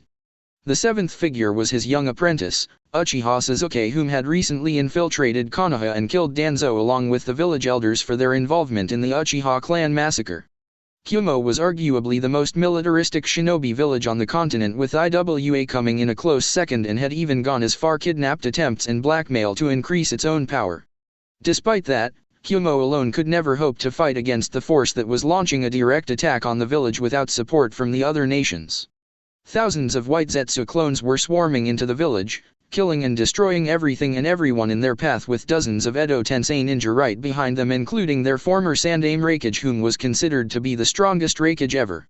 This will all end today, Obito commented as he gazed out over the burning village. Suzuki sneered as 5 figures landed in front of them. The 5 cage, Obito mused as he looked down at them. Do you see now how hopeless and useless this world really is? Do you know despair? Shut up! He shouted in anger. You'll pay for this and for what you did to my brother and Yujito. Uchiha Madara, Onaki said with a glare. Long ago I lost myself because of you, but from here on I'll pick myself up and stop making excuses. We're going to stop you here, Terumi Mei declared. You've caused a lot of pain to a lot of people, Jiraiya said clearly. All that matters now is not one more. Your end is here, Gaara proclaimed calmly. To think I'd see the day that the 5 cage would stand together as one, Onaki smirked at the sight. 5 cage or not, you are no match for the Uchiha, Suzuki spoke as he stepped forward. Suzuki? Jiraiya asked in surprise. And I know the truth about what Konoha did to my clan, Suzuki responded. Danzo and the elders confirmed everything, before I killed them. You. Jiraiya trailed off with narrowed eyes. Let's go Mizukage Dano. He yelled as his Raiden no Yoroi exploded to life. All right, Mei nodded and took a deep breath. Yatun, Shakyuger Yugan no Jutsu, she exclaimed as a large stream of lava shot from her mouth at the 2 Uchiha. Yatun, Yokai no Jutsu, bellowed the Yonbai Jinhiriki as several large lava spheres shot from his mouth and slammed into Mei's lava stream. That's. Onaki trailed off as his eyes widened. I recognize them, that's Rashi and Han. Yujito. He gritted his teeth upon recognizing his former subordinate. They're all Jinhiriki, Mei said trying to remain calm. Even Yagura is here. Kamui, a yell was heard as space and time started to twist and distort around Obito's head. This is. Obito thought as his own space-time technique cancelled out its effects. Jakuken Ito, he whispered as he saw Kano Amaru land beside the cage. Sarutobi Kano Amaru, the Ichibai Jinhiriki, so you've actually taken that eye for yourself, huh? Kano Amaru. Suzuki appeared angry at this development. You dare desecrate my clan like this? First Kakashi, then Danzo, and now you. Suzuki, Kano Amaru said with an almost sad tone. You really didn't learn anything from Naruto Nissen, did you? Never mention that shinobi's name in my presence, Suzuki glared hatefully at his former teammate. Since it's the 5 cage in a Jinhiriki, I think it's best if I don't hold back, Obito mused as 6 columns of black and red chakra exploded at his side. What? Jiraiya stammered as he was blown back. That's. Mei trailed off at the sight, having remembered the last time she saw something like this from Yagura years ago. They've entered their version 2 forms, he gritted out in anger. The 6 Jinhiriki were now encased a dense red and black chakra that blocked out their bodies from view. Each had a different numbers of tails ranging from 2 to 7, and all of them had disguisable features such as Han's hat or Fu's beetle-like chakra horn. However, all of them had the same black chakra masks covering their faces and white eyes like a deep void of emptiness that sent chills down the cage's spine.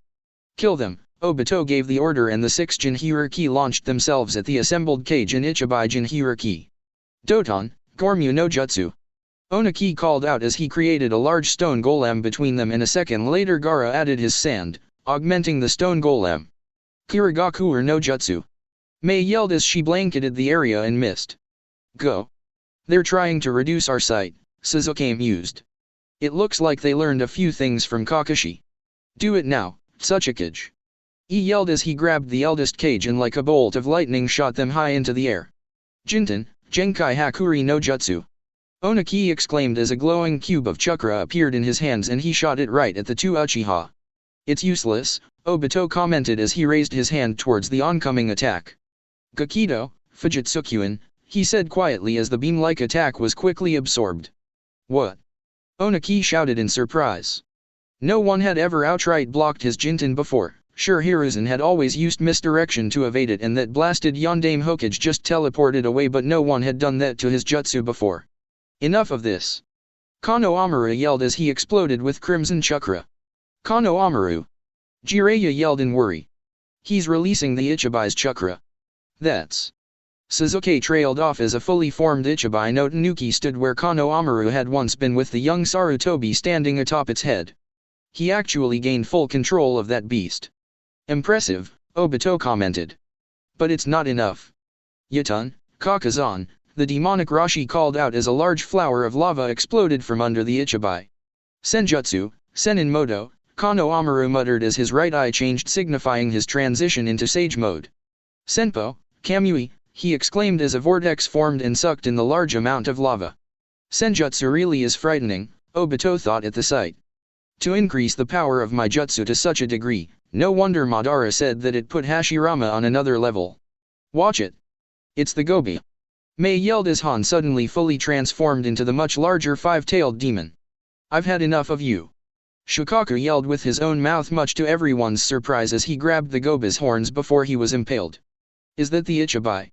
Oniki asked in wonder. Yes it is, Gaara nodded. But it didn't sound like the one I used to know. You dare use us like we're your pets. I'm going to kill you. Shukaku roared as he shifted his weight and threw the Gobi to the side. I'll deal with this, Sasuke spoke up as he landed in front of the sand demon. Susanoo, he said clearly as the massive skeletal construct encased his form and grew to a height that rivaled the Ichibai. Very well, Obito nodded. I'll deal with the cage first. The Gobi then charged forward before it turned and tried to attack him. Damn it, he cursed as he felt his control slip for a second and was forced to throw out a chakra chain that embedded itself in a small chakra rod on the beast's body. Gadot, Shakura Kuzari, he said as he quickly suppressed the Gobi until it had reverted back to its version 2 form. It hurts, I can't lose against him. The Gobi gritted out as Obito retracted the chakra chain. Did the Gobi just attack him? Mei asked in surprise. It's incredibly difficult to control a Biju, Gaara reasoned. And the Biju themselves hate being considered pets. Forcefully controlling 6 of the Biju with just Jujutsu must require a lot of chakra, Jiraiya mused. Senjutsu, Senin Moto, he muttered as the ground cracked around him and the renowned 2 elders appeared on his shoulders. Jiraiya boy? It's about time you called us, Fukazaku said. The fate of the world is hanging in the balance and you wait until now to call on us? What's wrong with you? Shima chastised. I'll apologize later, Jiraiya responded. Let's do this, he said as he launched himself right at the 6 Jinhuriki and Obito. Senpo, Choudama raised non. I told you it's useless, Obito said again as he stood his ground even though he had his 6 Jinhuriki pull back. He simply phased through the attack even after it exploded in a torrent of chakra which leveled a good chunk of the surrounding village.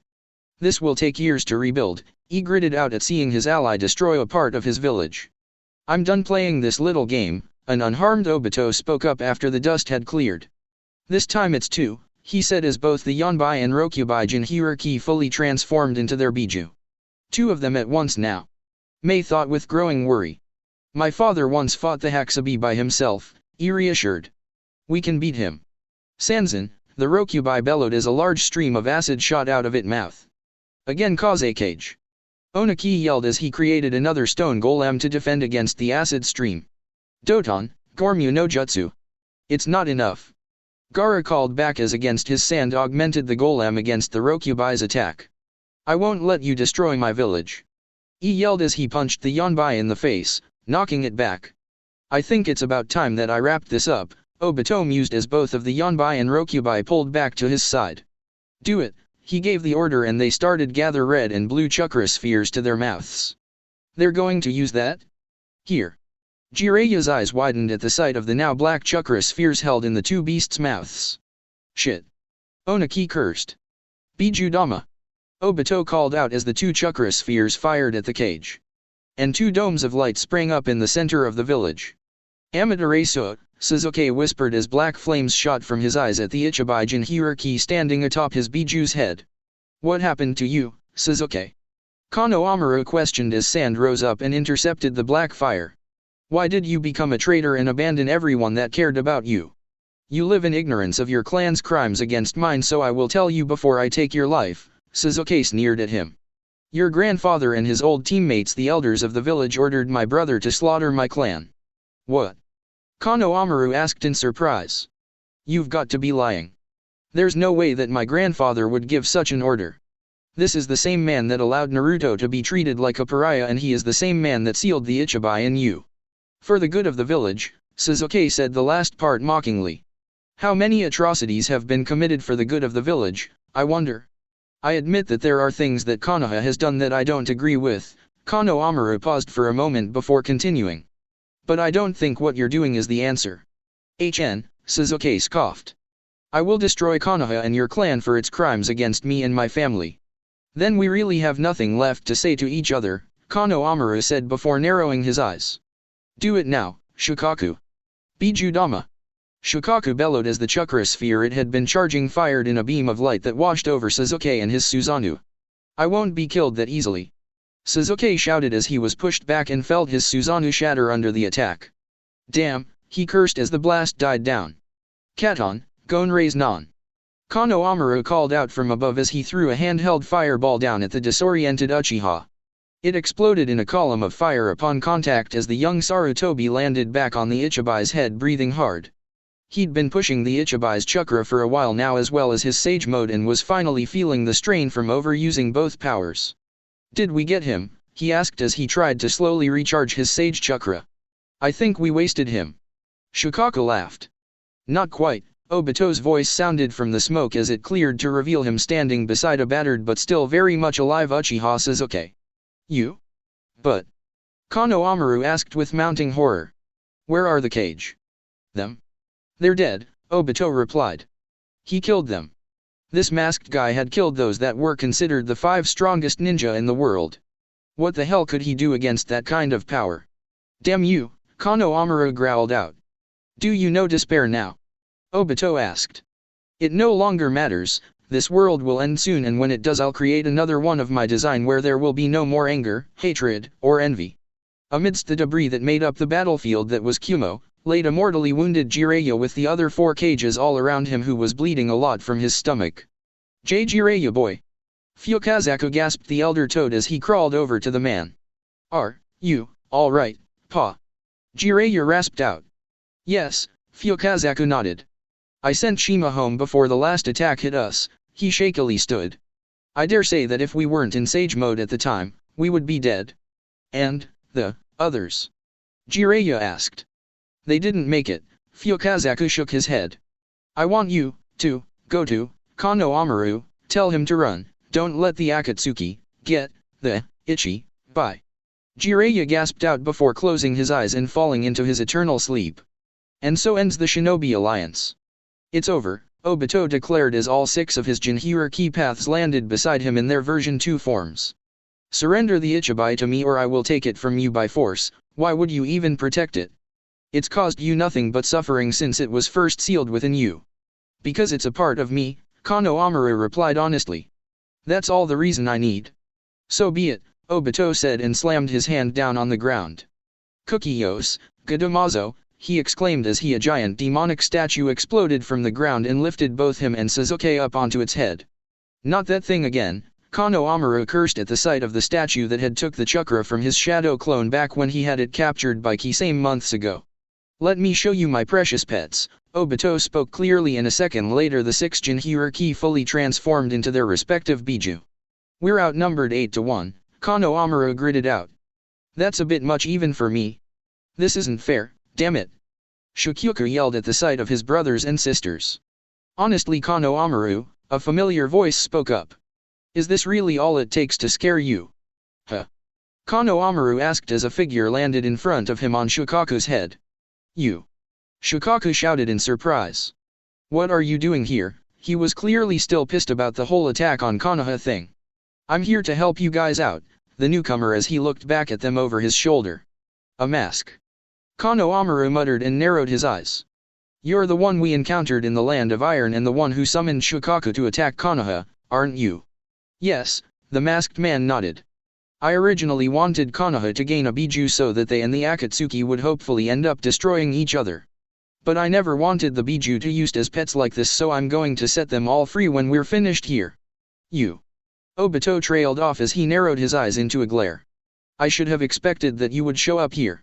Hey Kano Amaru, the newcomer said as he took off his mask and grinned back at the Ichibai Jinhiriki. Try to keep up because from here on out, I'm on point. And Naruto Nissen? Kano Amaru asked in surprise. Naruto? Sasuke asked equally surprised. How? I wouldn't worry about the how if I were you, Naruto said with a grin. You ready, Kurama? He asked in his mind. I've been waiting for this moment for years, Kurama responded. Let's do this. Here we go. Naruto yelled as he leaped off of Shukaku's head and exploded in golden chakra. Let's go Kurama. 9 golden tails sprang out, a seal etched into its back as the massive form of the full power Kyuubi no Yoko, the strongest of the Biju landed appeared on the battlefield and towered over the other Biju. And with that it roared. Kurama! You damned show off! Shukaku yelled at the much larger demon fox. I'll deal with you later, Shukaku, Kurama shot back as he kept his attention locked on the rest of his siblings. So this is you at full power huh? Naruto asked with a grin. Damn Kurama, you're like frickin' huge. It's the reason I am known as the strongest of the Biju, Kurama responded. Even with half my chakra sealed away by the Shinigami, I was still a match for this manipulative bastard. That's the Kyuubi. Sasuke asked with a rather large amount of fear. No wonder everyone in Konoha was so afraid of Naruto back when he was still in the village. This thing was practically the size of a mountain and several times bigger than the other Biju. Damn you, Naruto, Obito cursed in thought. I have to kill him now or he'll undo everything I've accomplished. He mentally ordered his 6 paths to start charging a series of chakra spheres to use against the demon fox. Enai-san. They're charging up. Konohamaru shouted out when he saw the 6 begin gather red and blue chakra orbs. We've got them, Naruto responded calmly and started charging a number of black chakra spheres around him inside the demon fox's mouth. Kurama lunged forward, his tails tearing up the landscape, leveling nearby mountains and essentially flung the 6 Jinhuriki paths away with a series of flicks. Biju Dama! Shukaku bellowed from behind him as he shot a black chakra sphere directly at the demonic statue. Shit, Obito cursed as he raised his hands to defend the statue. Tendo, Shinra Tensei, he exclaimed as gravity shifted and tried to deflect the wave of demonic energy that washed over them. Amaterasu! Sasuke called out as he unleashed another blast of black flames at Konohamaru. Kamui! Konohamaru countered as he quickly created a vortex to absorb the flames. Renzoku Biju Dama! Kurama roared as he unleashed a barrage of black chakra spheres at the 6 Jinhuriki paths. Renzoku Biju Dama! The 6 Biju roared back as they fired off a number of the chakra balls themselves. The village was completely wiped out in the ensuing series of dome-like explosions, some going off course and being flung towards nearby mountains making them disappear. Eventually with a deafening explosion the dust cleared as Kurama slid to a stop beside the much smaller Shukaku with a grin on his face. Why wouldn't he?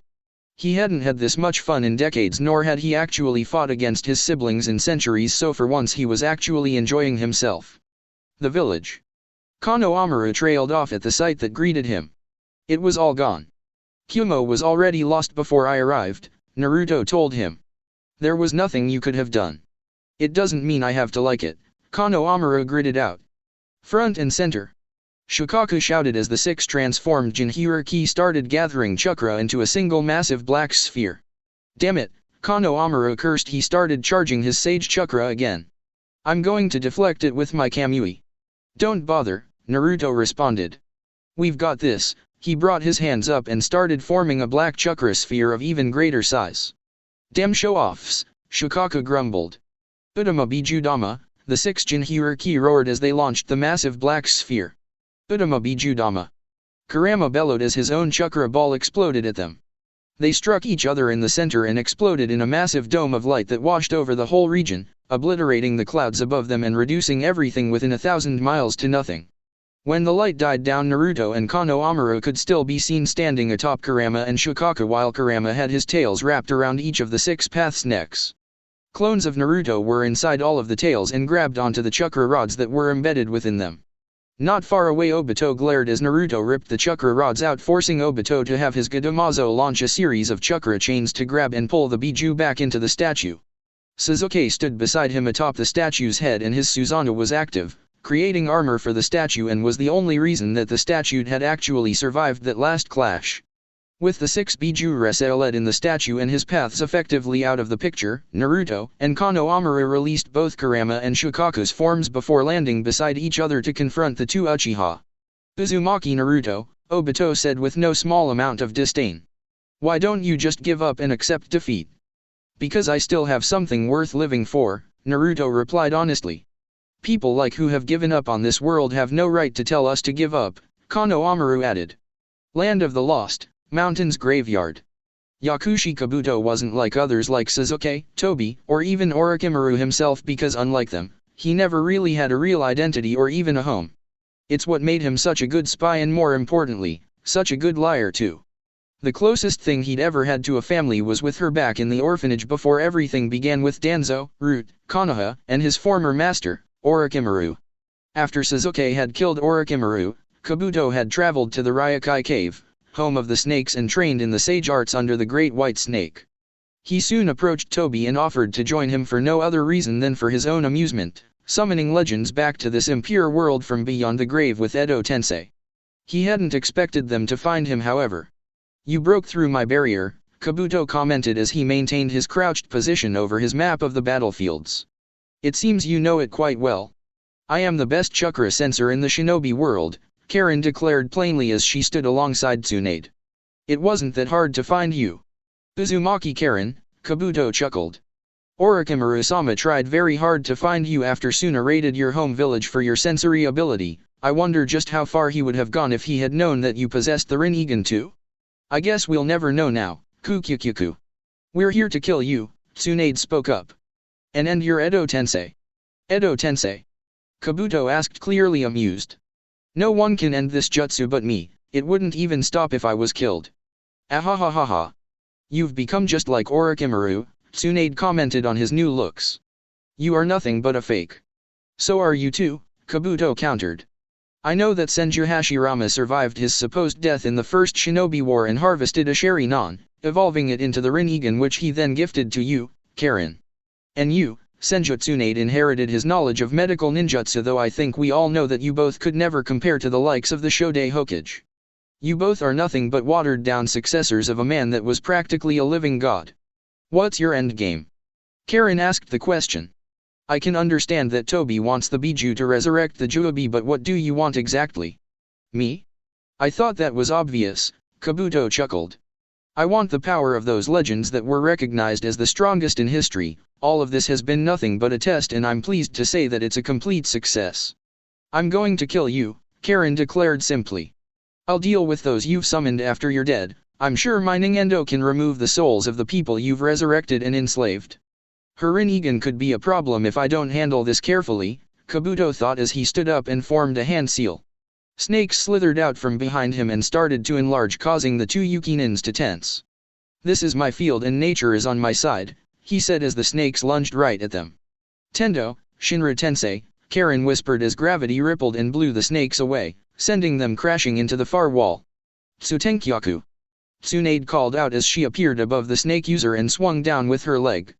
The floor cratered as Kabuto's body seemed to disappear as the snakes scattered and wrapped around various spikes through the chamber. "Hiding won't save you," Karen said as she tried to sense him. "His chakra is scattered everywhere. This is an ability of mine to transform myself into liquid form," Kabuto's voice echoed through the chamber. "It's a jutsu I created after researching and altering the transformation ability of the Hojiki clan. This chakra is..." Karen thought as she felt the familiar shift in the environment around them. "No way. That's not possible. There's no way this guy could have learned that." "Orochimaru-sama's curse seal was originally created after studying a young man named Yugo," Kabuto continued. "His clan had a rather unusual ability to passively absorb natural energy into their bodies. This is..." Karen trailed off with narrowed eyes. "Karen?" Tsunade asked the redhead. "Where the hell did you learn this from?" Karen demanded. "From the Ryokai Cave, of course," Kabuto answered with a laugh. "I finally found it. Under the guidance of the White Snake Sage, I trained myself and gained true ascension. I finally surpassed Orochimaru-sama." One of the snakes dropped down from the spikes and spewed out an arm. "Shurada!" Karen exclaimed as she fired off a beam of chakra that tore into the snake, though it had moved enough so that the blast didn't hit anything vital. "I missed?" she asked in surprise. "While in this form I too can sense chakra," Kabuto replied. "I always have the force of nature itself with me after all." "The force of natural?" Tsunade trailed off with wide eyes. "You couldn't have that form, requires a huge amount of chakra to activate, never mind maintain.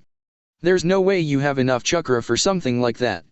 I absorbed most of Orochimaru-sama's power from his remains and combined with the various experiments I've done on myself in order to harness the power of those like Yugo. I have enough chakra to accomplish my goals.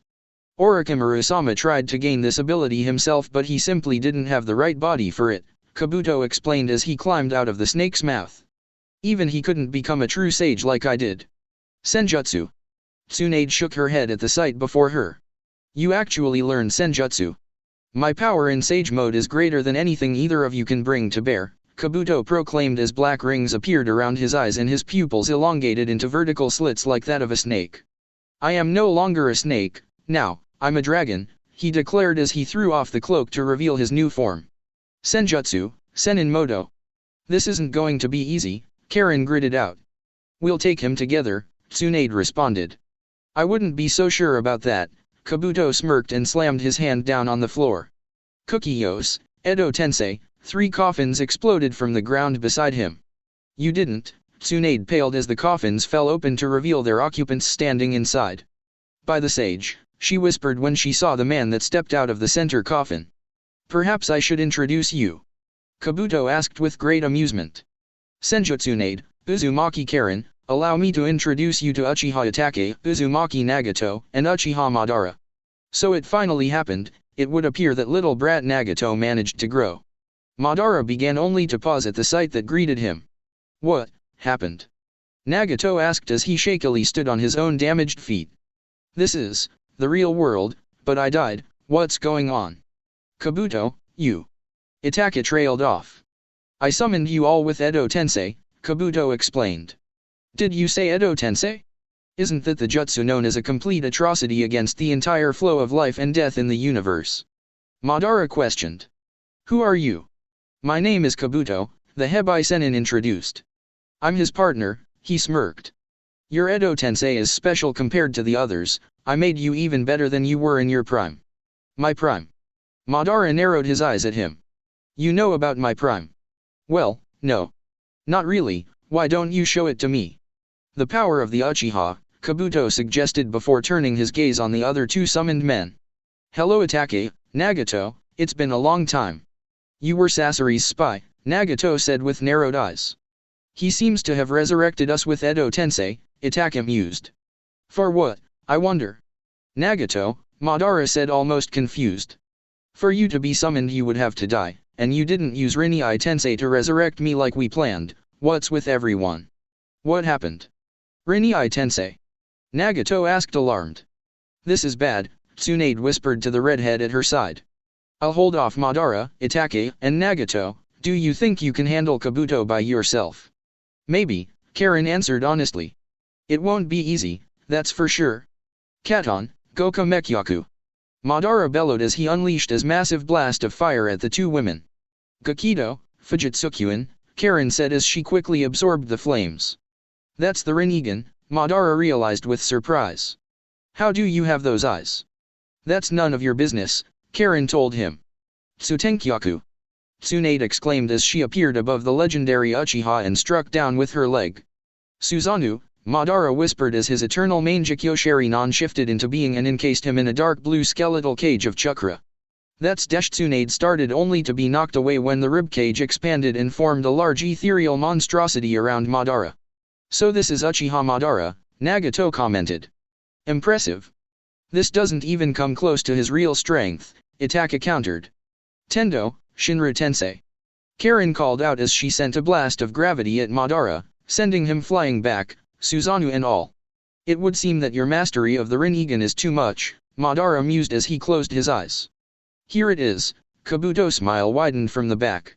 Allow me to show you just how to use those godly eyes of yours, Madara said clearly as he opened his eyes to reveal the grey ripple pattern of the Rinnegan. Is that the Rinnegan? Karen asked in surprise. As we guessed, Kabuto chuckled as he had Madara jump back to his side. So the Sharingan can really ascend into the Rinnegan. I was able to awaken these eyes shortly before my death, Madara explained.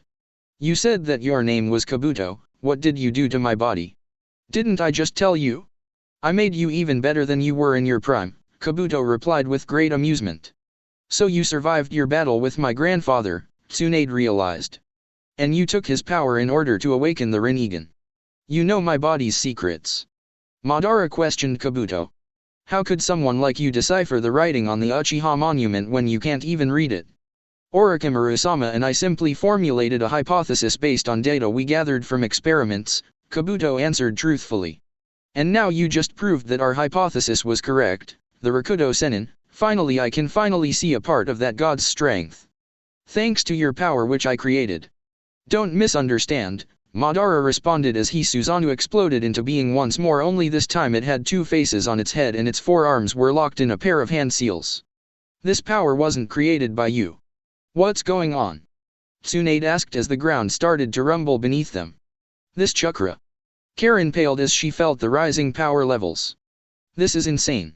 Tendo, Tenge Shinsei. Uchiha Madara had dropped a pair of meteors on the mountain's graveyard, leveling the entire area and decimating a good chunk of the landscape. Unlike the Edo Tensei zombies whom were now quickly regenerating after the last attack, Kabuto was forced to resort to his oral rebirth in order to survive what was clearly a jutsu designed to wipe out any and all opposition. Kabuto couldn't help but stare in wonder at the sheer scale of destruction Madara had unleashed with a single jutsu. It looked like something only a god could do. So this is the power of the Rakuto Sennin. Kabuto mused with a smile. Splendid. This is a view I haven't enjoyed in a long time, Madara commented as he gazed out at the destruction. The power of the Rinnegan, Itachi spoke up. It certainly lives up to the myth. All this power is good for his pain, Nagato shook his head at the sight. Kabuto, was it? Just how much do you know about me? Madara asked the Hebai Sennin. I think I'm right that when you fought the Shodei Hokage at the Valley of the End, you didn't die, did you? Despite losing to Hashirama, you gained a portion of his power, am I wrong? Kabuto responded. Madara narrowed his eyes before bringing his hand up and looked down inside his collar. So that's why. He paused before continuing. You've certainly prepared well, do you know our plan as well? Not in detail but I am on your side, Kabuto replied. Though I'm unsure if Tobi will act as planned given the current situation. There's something I want to make sure of before anything else, Madara said as he slammed his hand down on the ground and seals spread out but then retracted a moment later. It appears you haven't captured the Kyuubi yet. So the Kyuubi Jinhiriki still lives, huh? Nagato mused. He's the one that defeated me though it was Madara that killed me. Tobi is an interesting one, isn't he? Kabuto chuckled in amusement. The Kyuubi is still inside its Jinhiriki though I do not know where it is at this time. Uzumaki Naruto, Nagato sighed. He reminds me much of myself. Uzumaki? From Mito's clan. Madara inquired curiously. Interesting. He would have gotten us with that last one if I hadn't created that chakra chain barrier, Karen said as she tried to slow her breathing. What do we do? I'll deal with those three while you kill Kabuto, Tsunade replied. That's suicide, Karen shook her head at the suggestion. You can't take those three on alone. Karen, Tsunade spoke softly. Let's end this war today. You're going to. Karen trailed off before nodding and the two jumped out over the battlefield towards their enemy. Just don't get yourself killed. Here they come, Itachi spoke up. Good, Madara nodded as he formed a series of hand seals. This will make more of an impact if it's his granddaughter that's facing me. A forest exploded up from the ground all around them and tried to skewer the two women. Mokuton, Jukai Koten. That's my grandfather's Mokuton. Tsunade shouted in surprise. Tendo, Shinra Tensei. Karen exclaimed as gravity rippled and repelled the massive forest away from them. Perhaps it would be best if I retreated to a safe distance while I have Madara handle these two, Kabuto mused before jumping back and slithering away. Kabuto is escaping. Karen yelled as she took off after the fleeing Hebai Sennin. I'm going after him. Good luck. Tsunade shouted back just before the redhead disappeared from sight. You sent her away to face as us alone? Madara asked with disdain.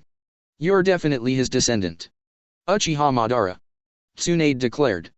I will defeat you here. I'm not going to let you escape. Karen shouted as she landed in front of the Hebai Sennin. Her sensory ability is first-rate, Kabuto mused as he came to a stop. She'll be able to track me wherever I go unless I kill her here and now. I've got to hurry this up and go help Tsunade-sama, Karen thought. Senpo, Hakuji no Jutsu. Kabuto called out as expelled a dragon-like apparition carrying a small orb in one of its hands. The spirit dragon then encircled the orb and clammed its mouth down on it, creating a large blinding flash of light. A loud booming noise sounded through the air, forcing Karen to cover her ears and close her eyes as the light intensified. He's blocking my eyesight and hearing with light and sound. This jutsu was definitely created to counter Jujutsu, Karen realized. My snake cornea blocks light from hitting my eyes, and by liquefying my insides I can resist the sounds and vibrations in the air too. I'm the only one who can move in this situation with my sage mode. Kabuto grinned darkly as he closed on the paralyzed Uzumaki. You're going to pay for that, Karen whispered, though neither of them could hear her as a large amount of white chakra exploded from her form. What is this? Kabuto thought in surprise. Her chakra just shot through the roof. Tendo, Shinra Tensei. Karen called out as gravity rippled and blew Kabuto back through the debris-ridden battlefield. So her sensory ability still works even when she's disorientated, huh? Kabuto thought, slightly worried. I'm through playing games with you, Karen declared. Shurado, she exclaimed as her hand slid off of her arm with a cable connecting the two. Along the cable was a series of small projectiles that quickly rocketed off and rained down on Kabuto's position. Senpo, Muki Tensei. Kabuto smiled darkly as the very earth itself came alive and protected him from the falling volley. Meanwhile the ground shifted around Karen, attacking her from all sides and forcing her to fall back lest she be skewered. What kind of jutsu is this? Karen thought as she put some distance between the two. Senpo, Yamada no Jutsu. Kabuto roared as his body convulsed and exploded upwards, taking the shape of a massive 8-headed snake 10 times larger than Orochimaru's ever was. This is insane, Karen thought as she stared at the creature before her. It's as big as the Kyuubi. Die. Kabuto bellowed from his place inside one of the snake's mouths. Purple orbs of chakra formed in their mouths and fired a beam-like blast of chakra, tearing up the landscape in a torrent of fire. Gakido, Fujitsukyuin. Karen exclaimed as she quickly formed her absorption barrier around her to survive the onslaught. Do you see how useless it is now? Even if you have the Rinnegan, you are no match for me now. Kabuto shouted in glee. Tendo, Chibaku Tensei. Karen called out as she formed a small gravity orb in her hands. She then threw it up into the sky as the ground shook, the very earth itself shifting as it was pulled upwards. I didn't think he'd be this strong, she thought as she strained to maintain her most powerful jutsu. At this point she could honestly say she had never fought anyone that could push her to her limits other than Naruto, and even then they usually stopped before they ended up killing each other. This Hebai Sennin was stronger than she had anticipated, and she knew if this didn't finish it, then she would lose. No. Kabuto yelled as his massive body was lifted off the ground and fell towards the newly formed miniature moon. I won't die, he was cut off when a couple of mountains was pulled up and dropped on top of him, burying him inside the small moon. It was over. D-damn, Karen gritted out as she fell to her knees with blood leaking from her mouth. That last jutsu had always put an immense strain on her body, and this time wasn't any different. If I wasn't an Uzumaki, that would have killed me. Now she had to help Tsunade. Mokuton, Kajukai Korin. Madara called out as a massive flower-shaped wooden plant exploded from the ground and spread a wave of gas across the battlefield. That's my grandfather's jutsu too, Tsunade commented in surprise as she pulled back to escape it. You're too distracted, Madara commented as he exploded from the ground behind her, a familiar chakra construct encasing his form. Susanoo. He doesn't even need the Ataki and pain to help him, Tsunade thought as she tried to put some distance between them. His strength is almost inhuman. Katon, Goka Mekyaku. Madara bellowed as he unleashed a large blast of flames at the fleeing Senjoku no Ichi. I can't afford to hold anything back against this monster, Tsunade thought as she quickly released her forehead seal. In Fun, Kai, as the flames engulfed her, form seals started to spread across her body. Byakugo no Jutsu. You dance well, Madara mused as he landed not too far away from her. But your steps are too slow. It will take more than that to stop me, Tsunade declared as she jumped out of the flames, the burns on her skin healing a few seconds later. From what I've seen so far, your power pales in comparison to that of Senju Hashirama, even if you are his descendant, Madara commented. Even if you are able to use medical ninjutsu without hand seals, you aren't even in the same league as the likes of us. I'm not my grandfather, Tsunade said with a glare. I fought a real fight to the death against Hashirama, Madara continued. This is nothing compared to that. His face twisted into a sneer. What can you possibly do?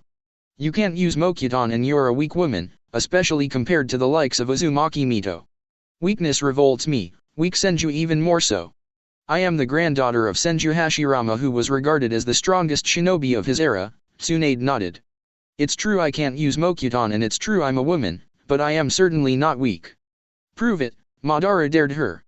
Hachiman, Kai. Tsunade called out as she exploded in a column of green chakra. She is releasing her chakra all at once, Nagato commented. It's the 8 celestial gates that regulate chakra, Itaki explained. Opening them is considered a kinjutsu because of the stress it puts on the user's body.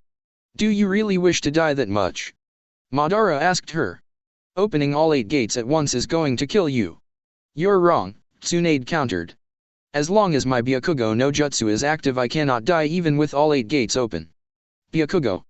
Madara mused. Never heard of it. That's because I created it.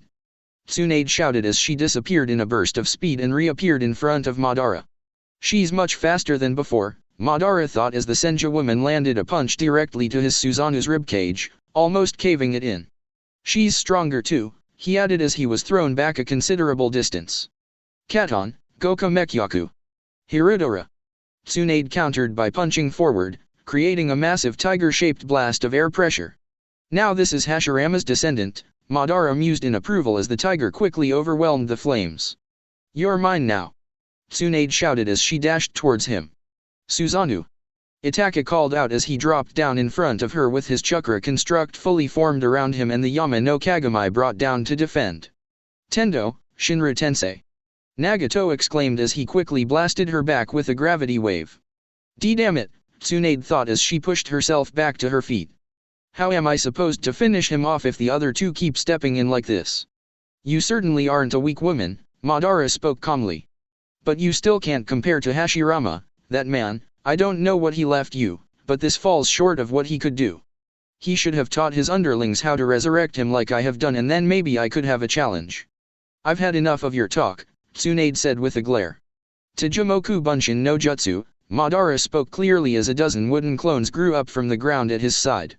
Susanoo, a second later the clones formed their own twisted chakra constructs around their bodies complete with arms and legs, standing as giants on the battlefield. I can't win like this, Tsunade thought as she threw out another punch. Hirudora, she exclaimed as another pressure tiger formed and tore through the assembled Susanoo enhanced wood clones. You were able to destroy my clones, Madara mused with his arms crossed.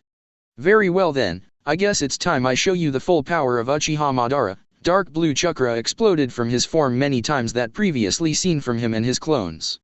Senju Tsunade, anything and everything you stand for will be crushed, you are nothing before me. Susanoo, his voice rang out as the chakra stabilized and took the form of a truly massive ethereal tenga that towered over the battlefield. That thing, that's insane. Tsunade thought in both awe and fear at the sight of the newly formed chakra construct. Something like this, it's hard to believe my grandfather actually defeated you, it's incredible. The only one who could stop me was Hashirama, Madara spoke clearly from his place atop the tenga's head. Too bad he's not around anymore, he smirked a second later. Though in a way that's a good thing, because if I'm the only one here then this time the maps won't need to be redrawn so drastically. The tenga quickly took out its sword and soared across releasing a massive blast of chakra and air pressure that carved up the landscape and sliced clean through a pair of nearby mountains. Incredible, Itaka spoke trying to maintain stoic expression at the casual display of power. So this is the power of Uchiha Madara. He certainly lives up the legend, Nagato agreed. This Susanoo is destruction itself. A slash of its sword can destroy all things in nature and it's as powerful as any Biju. Senju Tsunade, prepare to be crushed, Madara declared. I can't win in a conventional fight against something like that, Tsunade thought grimly as she stared up at the massive chakra construct. There's only one option left for me to win this, she thought as she formed a series of hand seals. Shiki Fujin. That's. Madara trailed off with narrowed eyes. What is that? Nagato asked upon seeing the jutsu. A kinjutsu of the Uzumaki clan, Itaki answered. The Yondaime Hokage used it to seal away the Kuwabai and the Sandaime Hokage used it to seal the Ichibai. If I remember correctly it also cost both of them their lives, Nagato mused. She must be planning on ending this here. How unsightly, Madara sneered as his Susanoo Tengu brought its sword down. This may cost me my life but it's my victory. Tsunade shouted as she formed a pair of shadow clones. Kage Bunshin no Jutsu, she and the clones dashed forward faster the three could follow as she felt the Shinigami itself pushed its hand through her as well as her clones. The hands then shot out of their stomachs and quickly grabbed hold of Madara, Itachi, and Nagato. I have come too far to fall here, Senju. Madara shouted in anger as he felt his soul being torn from his undead body. Fun. Tsunade and her clones called out as a seal formed on her stomach and pulled Madara, Itachi, and Nagato in. It's over. She trailed off as the Shingamai's hand retracted, ripping her soul along with the three she had sealed with her. He clones dispelled as she slumped to the ground and her breathing slowed. It's, finally, over. The last thing she saw before her eyes closed for the last time was Karen's tearful face. These guys are like cockroaches, Kurama growled as he struck the Gadamazos across the face, knocking it to the ground. Just die already. Die. Die. Die. Shukaku chanted as he pushed against Sasuke's fully formed Susanoo. Damn you, Naruto, Obito gritted out in annoyance as the blonde Jinchuriki descended towards him. Raise non. Naruto called out as he swung the spiraling sphere down on the masked Uchiha. That won't work. Obito shouted as the passed through him and exploded. What's the matter? You look tired, Naruto grinned as he landed a few feet away. What do you mean? Obito asked him. I can't see your face but I can tell, Naruto said with a wide grin. You can't keep this up much longer. I guess I'll have to go with plan B then, Obito conceded as he formed a hand seal. A large pot and a smaller bottle appeared at his side in a poof of smoke a moment later. What's that? Kano Amaru asked the question. In truth, I wanted to revive it in its complete form but even if it's just a piece, it will maintain its power. It's already too late for you, Obito declared as he threw the pot into the Gadamazo's mouth causing it to scream. What the hell did he just do? Naruto asked in surprise. Look carefully and feel it under your skin, Obito spoke darkly. The Juobi has been revived. Behold the beginning and end of this world. That's impossible. Kano Amaru shouted from his place atop Shukaku's head.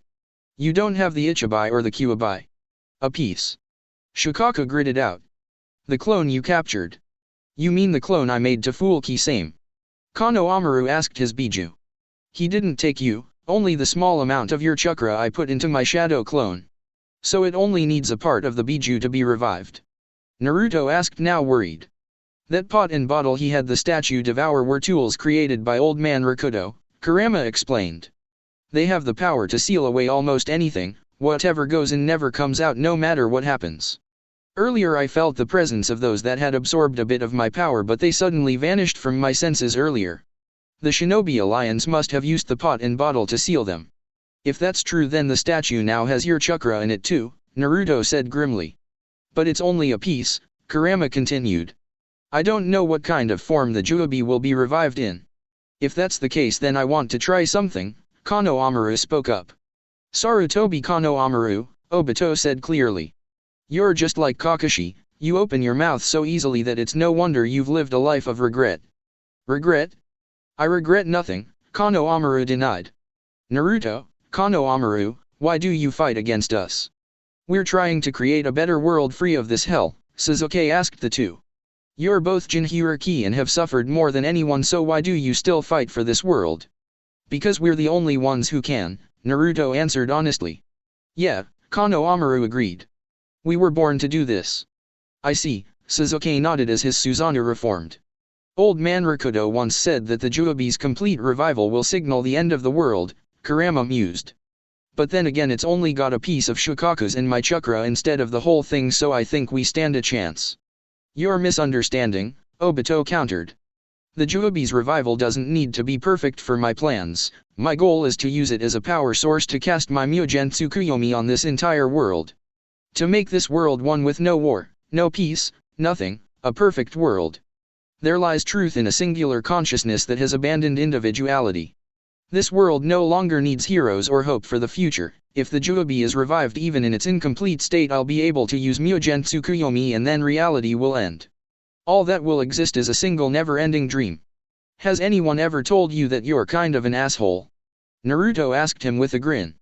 Seriously, that's the biggest load of shit I've ever heard. Individuality makes people blind to the truth, Obito spoke simply. My words, the words of a nobody are the true words that will lead this world to the truth. Raise non. Kano Amaru called out as he lunged right at the statue. Chidori. Sasuke countered as he appeared in front of the attack Ichibai Jinhiriki. The two techniques clashed in a torrent of wind before suddenly exploding with enough force to blow both combatants away from each other. Sasuke crashed hard against the side of the statue while one of Naruto's clones caught Kano Amaru mid-flight and set him down. "Fools," Obito sneered. "We won't let you touch the Gadamazo. Let's see about that." Naruto yelled as he and Kurama shot forward. "Futon, Raisin Shuriken," he called out as he quickly formed a spinning white chakra shuriken in his hand and hurled it at Obito. "Pitiful," Obito spoke simply as he phased right through the chakra shuriken. "Who says I was aiming for you?" Naruto asked with a grin. "Susanoo." Sasuke roared, creating a truly massive chakra construct over the screaming Gadamazo as the chakra shuriken closed in on him. "Damn you," Obito cursed as the chakra shuriken cut through Sasuke's Susanoo and expanded into a spinning ball of wind that encased the bulk of the statue, forcing Sasuke to jump clear of the attack. "It's not over yet." Kano Amaru shouted as his main Jikyo Sharingan reactivated. "Kamui," he exclaimed as space and time distorted around the statue's neck. He'd opted to use the normal jutsu instead of increasing its power with his Sage mode and possibly transporting the whole thing to that other dimension on the other side of this jutsu. After all, there's no telling if could somehow return after completing its transformation once on the other side, so he had thought it best to try and kill it here and now instead. "A good plan," Obito commented as he jumped in close to the statue. "Jakuken Ito," he whispered as space and time suddenly rippled before settling back to normal. "But not good enough," he added as he quickly formed a series of hand seals. "How did he dash?" Kano Amaru asked in surprise at seeing his jutsu nullified. "You're too optimistic," Obito said clearly as he slammed his hand down on the ground. "Uchihaka engine," he called out as a large wall of fire rose up from the ground around the screaming statue. "Don't underestimate me. Who is this guy? How the hell can he counter Kamui like this? Kakashi-sensei never said that it couldn't be stopped like that, so how did this guy do that?" Kano Amaru thought worriedly as he eyed the masked Uchiha. "Kano Amaru! Cover me!" Naruto shouted as he jumped out of Kurama's chakra body and charged right at Obito. "Katon, Gukakyu no Jutsu!" Kano Amaru exclaimed as he exhaled a large fireball at the masked Uchiha. "You are still underestimating my power," Obito sneered as he swung with his gunbei and blew the flames away. "You are mine now, Naruto," he declared as he turned to grab the now much closer Uzumaki. "Hiraishin no Jutsu!" Naruto called out as a three-pronged kunai descended above the masked Uchiha, and the blonde immediately teleported in an instant. "Raise non," he roared as he thrust the spinning chakra sphere down. "I'm not going to fall for that," Obito shouted as he twisted the gunbei round to defend his back as the spiraling sphere struck down. Uchiha Ishi, the gunbei reflected the attacking jutsu, blowing Naruto several feet away in an explosion of power. "Jakuken Ito," the Uchiha smiled behind his mask as he finally grabbed Naruto and sucked him into his own space-time vortex. "I finally got you."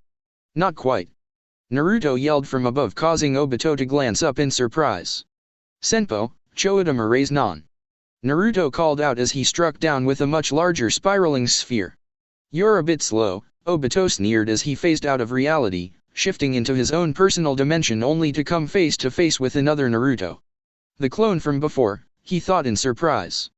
"Don't tell me he let me grab him on purpose." "Raise non," the Naruto clone called out as he slammed another spiraling sphere into Obito's face, shattering his mask into pieces. "Shit," Obito thought as he returned to the battlefield with what was left of his mask crumbling to the ground, revealing his scarred face. "So that's what you look like," Naruto mused upon seeing the eldest Uchiha's face for the first time. "It's hard to believe that one of my dad's old students would turn out like you've done."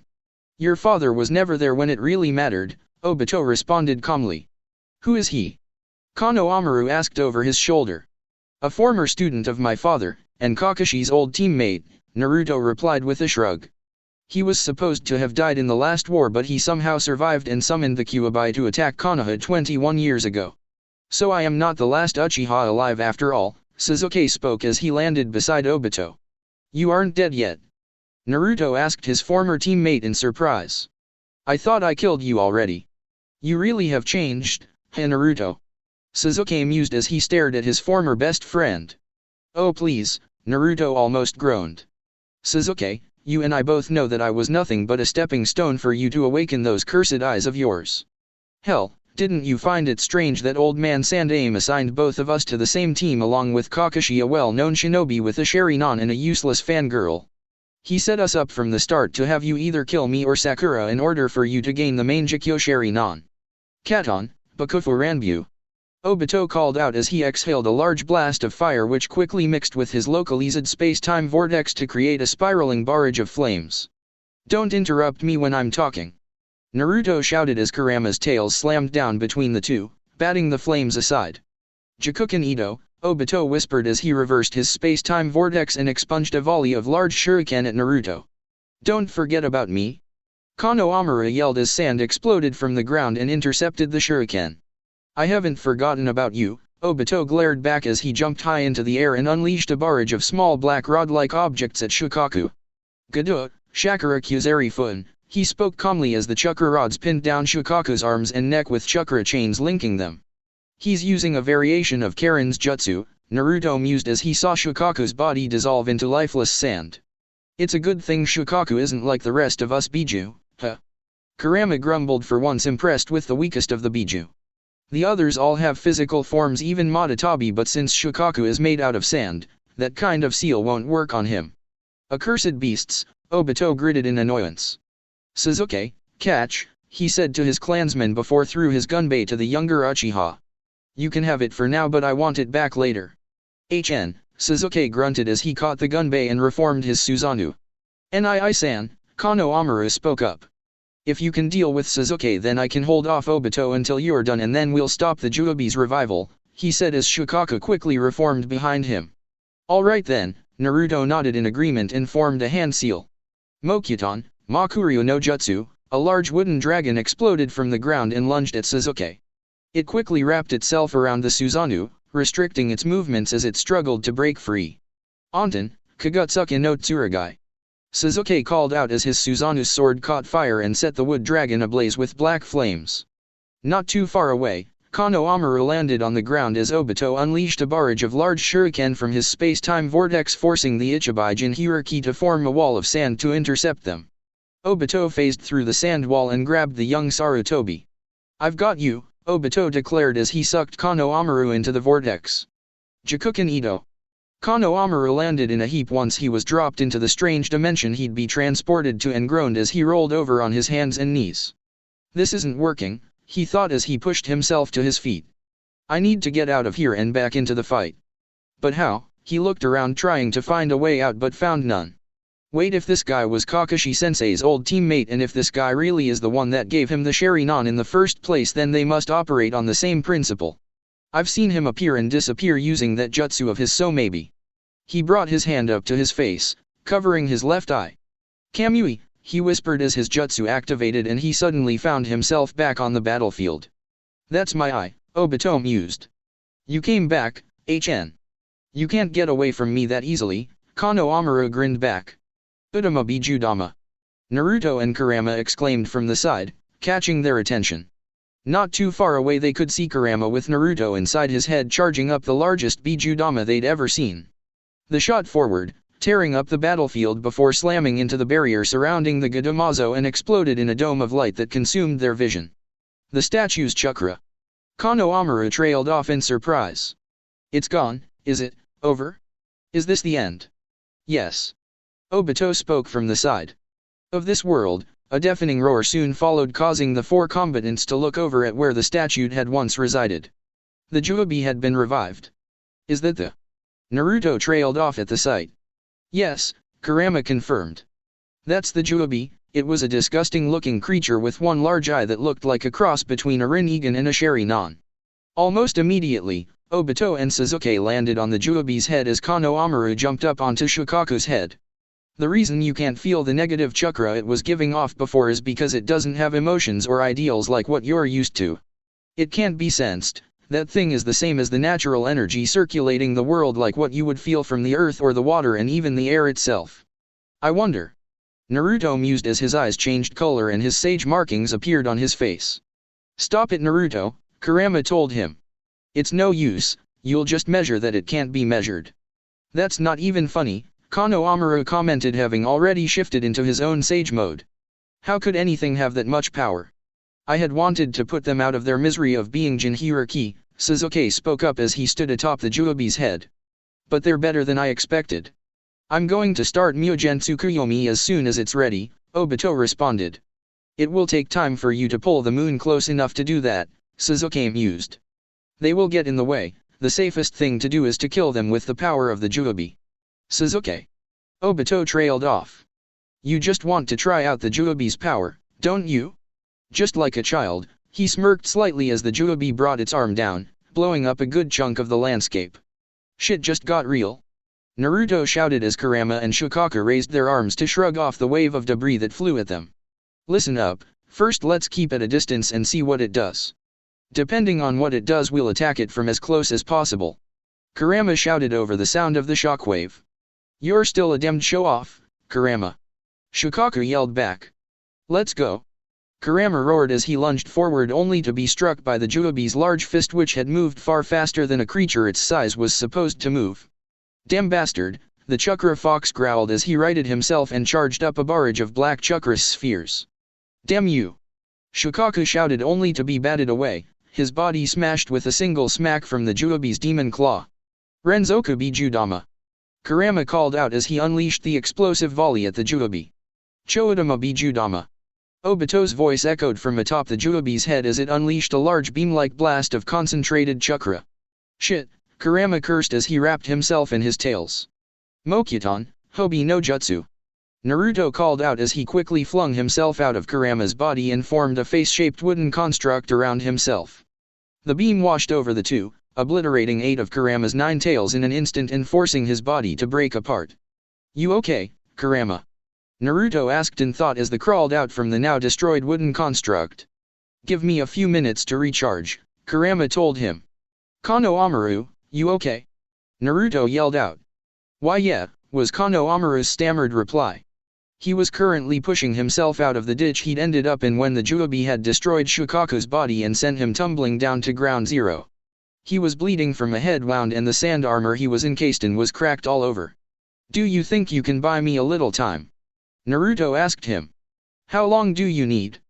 Kano Amaru asked back. 15 seconds, Naruto replied as he formed a hand seal. I hope this works. Alright, Kano Amaru nodded and looked over at the Juobi as it started to gather chakra at its mouth again. Vanish from this world, Obito spoke clearly. Choudama Bijudama, the black chakra sphere exploded forwards in a beam of light. Senpo, Kamui. Kano Amaru exclaimed as space and time distorted, pulling the beam into the vortex he created. I'm at my limit, he thought as he felt the last of his sage mode disappear. Bro. Whatever you're going to, you'd better do it now. Senpo, Mokuton, Shinsa-senju. Naruto called out as a massive wooden statue exploded from the ground under him in the shape of a Buddha with several thousand hands fanning out in rows from its back. It was roughly twice the size of the Juobi, towering over dozens of mountains as its arms turned and it took a step forward, leveling a good chunk of the landscape as it moved. By the sage, Kano Amaru whispered in awe at the sight. So this is what Madara talked about, Obito thought with gritted teeth. The sage arts are truly frightening. Naruto, this is... Suzuki trailed off as he stared up with widened eyes. Senpo, Kohoke Butsu.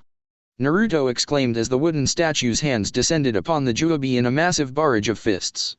The Juobi tried to pull away as several of the wooden fists struck its eye, causing its tails to flail wildly, striking the wooden statue with enough force to rip half the number of hands apart. This was soon followed by a mighty explosion of smoke and dust as the last of the statue's hands slammed into the one-eyed god, knocking it back with an echoing wail. That is impressive, Obito mused as he eyed the Juobi's form starting to change. But the hope they're clinging to doesn't exist and soon they'll cease to exist too. The Juobi is about to reach its next stage in maturity. A moment later the Juobi took on a more humanoid form with long legs, an equally long right arm while the left was missing and a twisted neck. It had an ear on the right side of its head while the left side had its mouth and its eye remained on its face. It will soon be difficult to control the Juobi, he thought as the Juobi roared. I'll need to use Hashirama's cells to strengthen the bond, he added as wood grew out from his right side and penetrated the Juobi's skin. So this is the Juobi, Suzuki commented. Not yet, Obito denied. It's not complete yet. You can't completely control the Juobi unless you become its Jinhiriki, Suzuki mused. So why haven't you? Because I was never supposed to be the one to become its Jinhiriki, Obito replied. Originally Nagato was supposed to sacrifice himself in order to resurrect the real Madara, but since he's dead and I have the Rinnegan now, I will need to resurrect him myself. Sacrificing your life in the process, Sasuke added knowingly. So that's the reason you haven't had the Juobi annihilate them with a Bijudama yet, because it would kill you too. For now we will teach them despair, Obito declared as he raised his hand. Mokuton, Sashiki no Jutsu, he called out as the Juobi's tails turned into long arms and unleashed a massive volley of wooden spears down upon the two Jinhiriki. That's Mokuton, Naruto commented as Konohamaru created a wall of sand around the two to deflect the barrage of wooden spears. He probably got that from Hashirama-sensei somehow. Do you see how hopeless this world really is? Do you know despair now? Obito questioned. Perhaps I should show you the difference in power, he added as the Juobi started charging up another black sphere of chakra at its mouth, only this one was being aimed at them. Shit, Naruto cursed when he saw the head turn and roar. Choudama Bijudama. Obito bellowed as the Juobi lobbed the black chakra ball skyward, sending it high over the mountains surrounding them. That direction. Konohamaru trailed off with wide eyes. Konoha. And so ends the will of fire, Obito declared as a column of light appeared on the horizon. Konohagakuer no Sato had been destroyed. You son of a bitch, Konohamaru whispered before looking over at his fellow Jinhiriki. I'm going to fucking kill you. Tajucho Udama Bijudama. Obito called out as the Juobi launched multiple spheres at faraway targets. Namely Iwa, Suna, and Kiri. Stop it.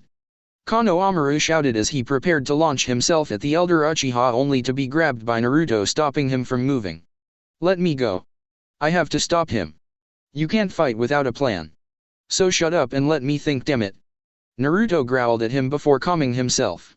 Alright, I got it, he said darkly and glared at the elder Uchiha. He must be using Mokuton cells he collected from Hashirama-sama to control the Juobi, so all we have to do is cut the connection between them. The bastard can turn intangible, Konohamaru spoke up. He'll have to remain solid to remain connected to the Juobi, Naruto countered. We need to get in close. Already on it. Konohamaru yelled as they show forward with Naruto not far behind. Kage Bunshin no Jutsu. Moku Bunshin no Jutsu. Naruto called out as two shadow clones and two wood clones appeared at their sides and started channeling chakra to their hands. Futon, Raisin Shuriken, he shouted as he hurled a familiar spinning chakra shuriken right at Obito. Katon, Gon Raise Non. Konohamaru called out as he threw out a chakra fireball that slammed into the Juobi's hand-shaped tails and burned clean through them, clearing the way. Naruto's chakra shuriken sailed through the burning tails and flew straight at Obito, cutting the wood connecting Obito's arm to the Juobi while phasing straight through him. Katon, Bakufu Ranbu. Obito exclaimed as he unleashed a fireball while space and time distorted in front of him, creating a large spiral of fire. Anton, Yasaka no Megatama. Sasuke exclaimed as his Susanoo reformed and started throwing dozens of black Megatama at the two Jinhiriki. Damn, that's hot. Konohamaru shouted as he encased himself and Naruto in sand to protect them. Without our senjutsu they'd have killed us by now. A moment later the Juobi roared as it grew its left armor and seemed to fill out. Now what's happening? Naruto. It's going to use the Tenpinki. Kurama shouted from the back of his Jinhiriki's mind. The what? Naruto asked aloud. I'm going to cut the only thing that connects me and the Juobi. Nothing will restrain it, Obito mused as he stood atop it. Maybe it'd be better if I just became its Jinhiriki. It's about to start. Sasuke trailed off as his Susanoo grew to twice its previous size. I'll make it disappear, Konohamaru declared as he focused on the Juobi. Sandash. Jakuken Ito, Obito spoke from behind him and the two were sucked into a vortex a moment later. Konohamaru. Naruto shouted. Tenpinki, the Juobi bellowed as it released a massive shockwave that obliterated the landscape, creating tornadoes, earthquakes, floods and thunderstorms around it, ending with a massive explosion forming a mushroom cloud hundreds of feet high. So this is the Juobi, Sasuke thought as the dust cleared and revealed his opponent. Naruto. This isn't working, Naruto gritted out as he threw off his battered armor. The Juobi looked down at the blonde and roared as he stood up and glared back. What are you looking at? He asked as it formed a hand seal. Konohamaru and Obito dropped out of the space-time vortex and collapsed to the rectangular-shaped floor. Kano Amaru recovered first and launched himself at the Uchiha with a spiraling sphere in hand. "Raise non," he exclaimed as he struck down and the Churka ball slammed through Obito's chest, cracking the ground with a might explosion. "I take it back, you're not like Kakashi," Obito rasped out. "He would have tried to turn me. I'm not Kakashi-sensei," Kano Amaru reasoned as he stepped back and the Uchiha collapsed to the floor. "That was for Konoha, you bastard. This is not the end. Someone will come along and complete my Moon's Eye plan," Obito gasped as the last of his life left him. "Rin Kamui," Kano Amaru whispered as space and time distorted, pulling him in and leaving the other dimension. The Juobi roared before opening its mouth and revealing a Rafflesia-like attachment which expanded outwards. "It's transforming again," Naruto thought with narrowed eyes. "No. It's just going back to its original shape, that was just to attack. It's one step before its last transformation, if we let it finish its transformation then it's all over. My chakra is fully regenerated so let's synchronize while we have the chance," Kurama spoke up. "Not yet," Naruto responded as he saw the Juobi start gathering chakra into a massive black sphere. "Let me just deal with this first," he thought as he took out a three-pronged kunai. "The Juobi isn't holding back," Sasuke mused at the sight. "I wonder what spooked it." "Choudama Bijudama," the Juobi bellowed as it launched the huge black sphere at the blonde Jinchuriki. "Jakuken Kekai," Naruto whispered as he raised the kunai and the chakra sphere slammed into a series of seals floating in the air before him. The seals spun and wrapped around the sphere before they both disappeared a moment later, causing the battlefield to go silent. "Hey Sasuke. You might want to take cover," he shouted with a grin. "How did he do that?" Sasuke thought as a massive column of light appeared in the distance and was soon followed by a shockwave that washed over the battlefield. "Did he teleport it away?" "Let's go, Kurama," Naruto thought as he formed a hand seal and drew on Kurama's chakra, creating his version 2 yellow chakra coat. Kage Bunshin no Jutsu, 4 shadow clones appeared at his side and they threw their own kunai around the Juobi. Hiraishin no Jutsu, the clones quickly teleported to the kunai and turned towards the Juobi. Shiza Kyojin, the clones called out as a huge chakra barrier formed between the clones around the Juobi. "Senpo, Maya Jinmin," the real Naruto exclaimed as 10 large torii gates descended from the top of the barrier and pinned down the Juobi's tails. "Choudama Bijudama," the Juobi bellowed again, only this time the black sphere it formed struck the barrier and exploded upwards out of the top. "Now what will you do, Naruto?" Sasuke asked from atop a nearby chunk of debris. "You can't suppress it and you can't kill it, so what do you plan to do?" "You're still a bastard," Naruto responded as space and time distorted a few feet behind him and spewed out a dish-eviled Kano Amaru. "Kano Amaru? Are you alright back there?" "I've had better days," Kano Amaru rasped as he pushed himself to his feet. "The other guy is dead, the one who kept wearing a mask." "So you killed Obito?" Naruto asked. "Yeah," Kano Amaru nodded. "That's unfortunate," Sasuke declared before jumping up onto the Juobi's pinned head. "What is he doing?" Kano Amaru asked as he saw the Uchiha form a hand seal. "Naruto! Stop him now!" Kurama shouted in the back of his mind. "Damn it," Naruto cursed as he leapt towards his former teammate. "Suten, raise Nuzunami," he called out as chakra and water compressed into a swirling vortex of power in his hand. He directed it forward and it exploded in a spiraling wave of towards the Juobi's head. "You're too late," Sasuke commented. "Juobi Fun no Jutsu," he called out, and suddenly the Juobi let out a loud screech as it was pulled into the body of the last Uchiha. His eyes closed as he grasped his face, his body changing as the Juobi's chakra encased his form until it shattered like glass, revealing his new form, revealing his scale-covered face. 9 Megatama seals were engraved into his back and 10 tail-like appendages. "No!" Naruto shouted as his water attack was instantly repelled. "The Juobi!" Kano Amaru trailed off. "It's gone. He's become the Juobi's Jinchuriki." "Damn it Sasuke," Naruto snarled as he formed a hand seal and shifted into his sage mode. "You may have become a Jinchuriki, but I can still kick your ass." "Senpo, Maya Jinmin," he called out as dozens of torii gates dropped down from the sky and struck Sasuke's position. "Did that do it?" Kano Amaru asked, only for the gates to be blown away with an echoing roar. "I guess not," he added as he watched on. He had nothing left to fight with and Shukaku would take a while to regenerate enough of its chakra to be of any use, especially in this kind of a battle. "Naruto, Kurama spoke from the back of mind. I know, Naruto responded. He broke through the Senpofun on the Torii gates like they were nothing to him. He thought as 4 chakra arms extended from Sasuke's back and grasped the 4 walls of the barrier his clones had set up earlier. Shit, he exclaimed as the barrier seemed to snap from the pressure. Is it me or is the Juobi stronger than when it was huge? Before it was nothing but sheer power akin to a force of nature, Kurama replied. Now it's directed and focused so it's much more dangerous. Great, Naruto thought wryly. Sasuke. Stop. That's enough. Konohamaru shouted to the last Uchiha. Sasuke. Sasuke asked slowly unfocused. Shit, Naruto cursed as Sasuke lunged forward with inhuman speed towards Konohamaru.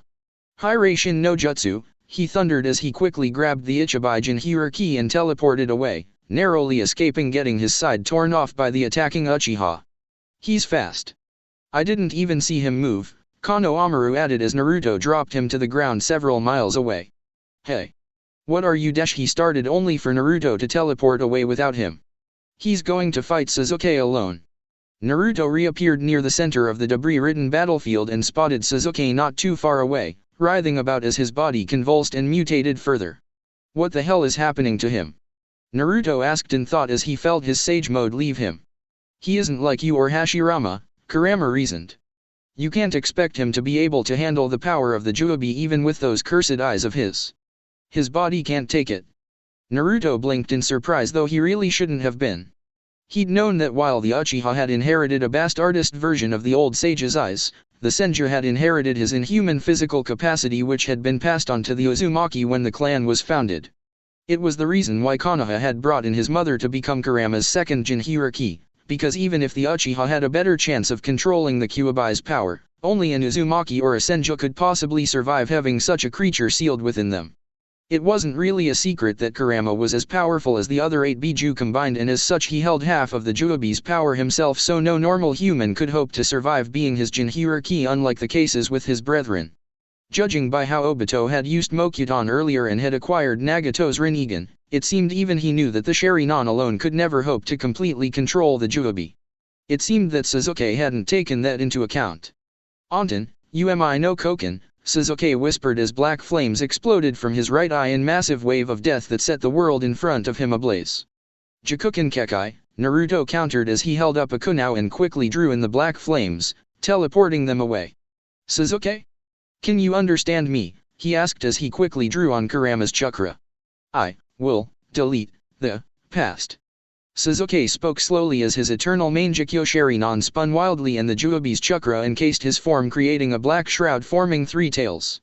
He shot forward at Naruto and encased his hand in lightning.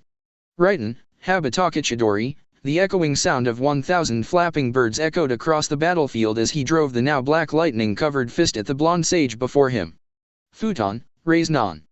Naruto countered by quickly forming a wind-infused spiraling sphere and then thrusting the attack forward to intercept the oncoming lightning strike. Despite having the elemental advantage, the best he could manage against the Juobi-empowered Sasuke was a draw which blew them both back. This isn't working, he thought. The whole world's against me, Naruto muttered as he looked over at his opponent whom had again undergone a transformation. Sasuke was now covered in a black haze reminiscent of a demonic version 2 transformation sporting 4 tails and a pair of eternal Mangekyo Sharingan. He's already adapted to 4 tails, he thought at the sight of his former comrade. Itake, Sasuke gritted out. I'm sorry this all happened, Sasuke, Naruto told him before rushing forward. Who are you? Sasuke asked in pain. Get away from me, he roared in rage and despair blowing Naruto back several feet. Damn it, Naruto grunted as he landed on his feet and stared at the sight in front of him. He transformed again. Finally, Naruto. Sasuke sneered as white humanoid bones grew across his body like some kind of exoskeleton and another 2 tails grew from the shroud bringing the total number up to 6. I suppose this is fitting, it started with us, it should end with us. His voice was cold as he started gathering red and blue chakra sphere into a single black orb at his mouth. That's... Naruto trailed off as a 3-pronged kunao slipped into his hand. Bijudama. Sasuke bellowed as he launched the black sphere at the blonde. Jakuken Kekai, Naruto countered as his space-time barrier stretched out from the kunao and stopped the oncoming projectile before teleporting it away. A nearby mountain exploded in a dome of light a moment later before dying down to reveal there was nothing left but a massive crater devoid of life. Damn it, Kurama. I need some help here, he yelled in thought as he felt Kurama chakra shroud dissolve. I need more time. Kurama shot back. You cannot keep this up forever, Naruto, Sasuke spoke clearly. I learned a lot from your death that day in the land of Wave. Itaka taught me just how ugly this world is, and you taught me that it doesn't get any better no matter how hard you try. You wanted to become Hokage, and look at where you are now, just another Nukenin in a world of hatred. You're not the only one that Konoha has wronged, Naruto responded. They betrayed my family and hated me despite my father's wishes for something beyond my control. But you know what? Having a Biju sealed in me isn't as bad as people seem to think it is. Sasuke grunted. Whatever. He narrowed his eyes and his tails started tearing up the ground behind him. It's about time to begin preparations for the Moon's Eye plan. This world no longer has any value in it. This world died with my brother. Listen up, Sasuke, Naruto shot back. This world isn't going to end because I'm still standing. Even now you still won't give up, Sasuke sneered as his chakra body started to expand. Oh shit, Naruto cursed under his breath as Sasuke's form changed into that of a monstrous beast with 8 tails, lacking only skin and fur. He has 8 tails now. Bijudama. Sasuke bellowed as he quickly created a now familiar black chakra orb in his mouth and launched it at the blonde.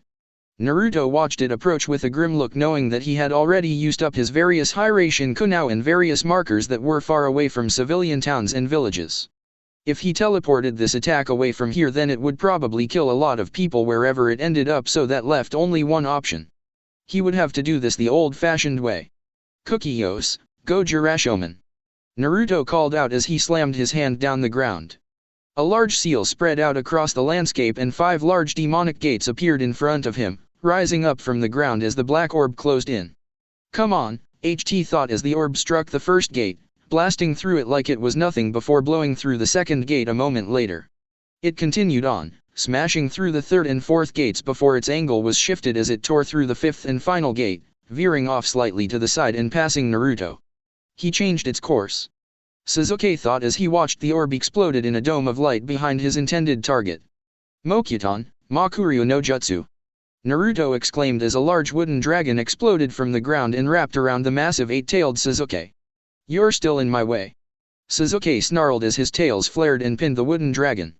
Bijudama, he roared as he fired off another black chakra sphere at the blonde. Mokuton, Makyujin no Jutsu. Naruto yelled as a large wooden construct in the shape of a human quickly grew from under his feet and caught the orb with its right hand. Mokuton, Hobi no Jutsu, he added as the construct's face opened, allowing him to quickly slip inside. The sphere exploded in a dome of light which engulfed the 2 battling shinobi. Konohamaru was racing back to the battlefield only to stop as a giant dome of light illuminated the dark horizon.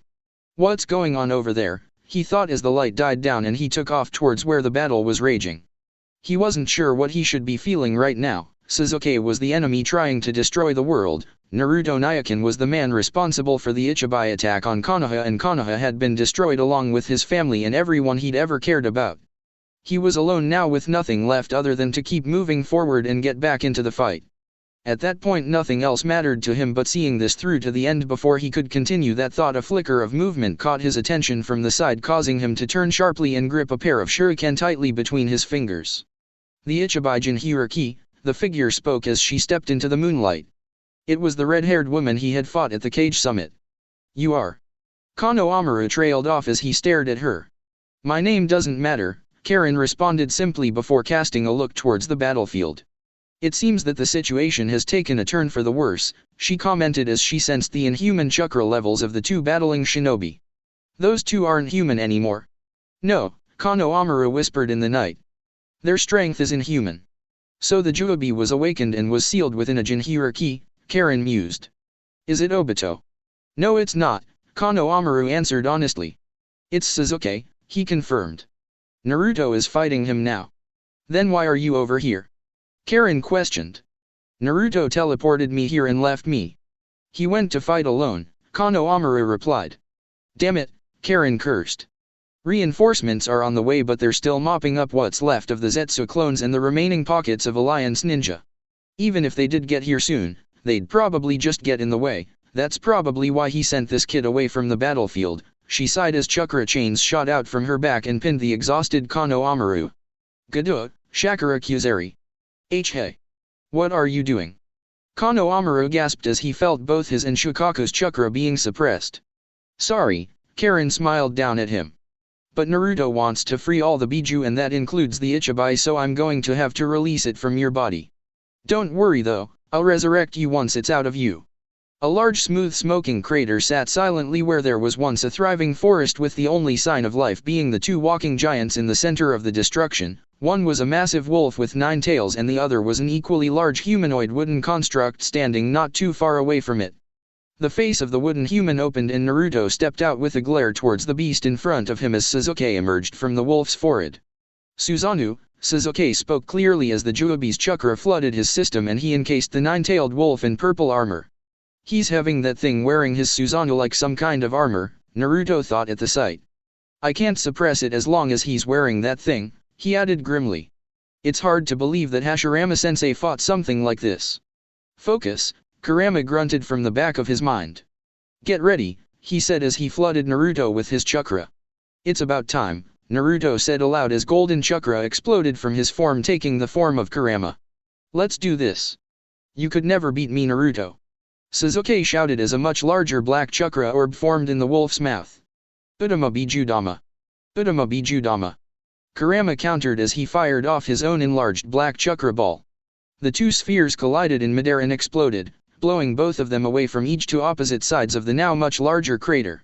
This is the end, Sasuke declared confidently as the 10th and final tail formed, causing the wolf to grow to twice its previous size. I'm already at the top, Naruto. We used to be friends, Naruto whispered at the sight of what his former friend had become. It can't be helped, he sighed and closed his eyes as he concentrated both natural energy and Kurama's own chakra into his hand. Here I come, Sasuke, he shouted as Kurama leapt forward with a roar. Face me, Naruto. Sasuke yelled back as the Juobi roared.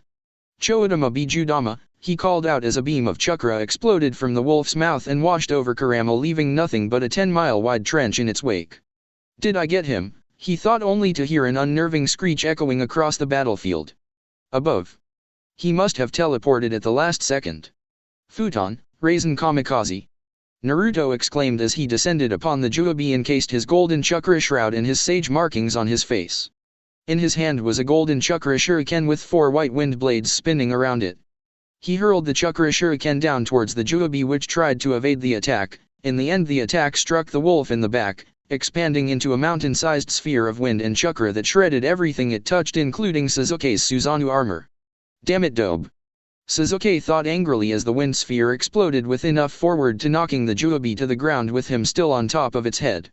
Mokuton, Kakuan Nitten Shuishu. Naruto called out as he landed, slammed his hand down on the Juobi's bare skin with a familiar green necklace in his palm. The Juobi roared as it was quickly pulled back into Sasuke's body and its power suppressed, leaving only a battered and bleeding Uchiha Sasuke behind. You. Sasuke gritted out as he rose to his feet once more.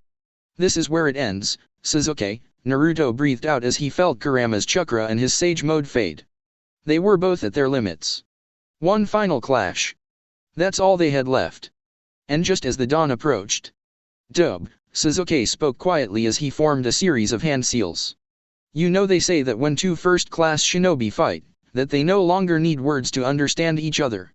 A lot of things could have been done differently, Naruto responded. But it's useless thinking about what might have been.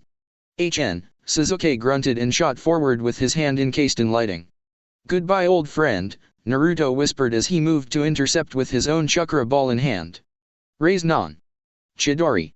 Karen felt the chakra spike one last time before it quickly faded, causing her to pale slightly and increase her speed. Please be in time, she thought as she dropped down and landed at the edge of a tall cliff overlooking a massive canyon. Is this the battlefield? It looked like someone or something had taken a shovel and started carving out whole chunks of the mountain range. There, she felt the chakra pulse from the center of one of the nearby craters and took off towards it. Naruto. He was standing in the center with a black-haired man lying face down at his feet. Karen. Naruto's form wavered for a second before he fell backwards. Naruto. Karen called out again as she quickly rushed over and caught him as he fell. Are you okay? she asked worriedly as she quickly scanned his body for injuries. I'm just tired, Naruto smiled up at her. More importantly, you need to use your yin-yang release on Sasuke to separate the Juobi back into the 7 Biju inside him before it breaks free of his body and returns to its original state. Okay, Karen nodded in understanding and set him down. On Mayatan, Banbutsu Sozo, she exclaimed as red and blue spheres of chakra gathered in her hands.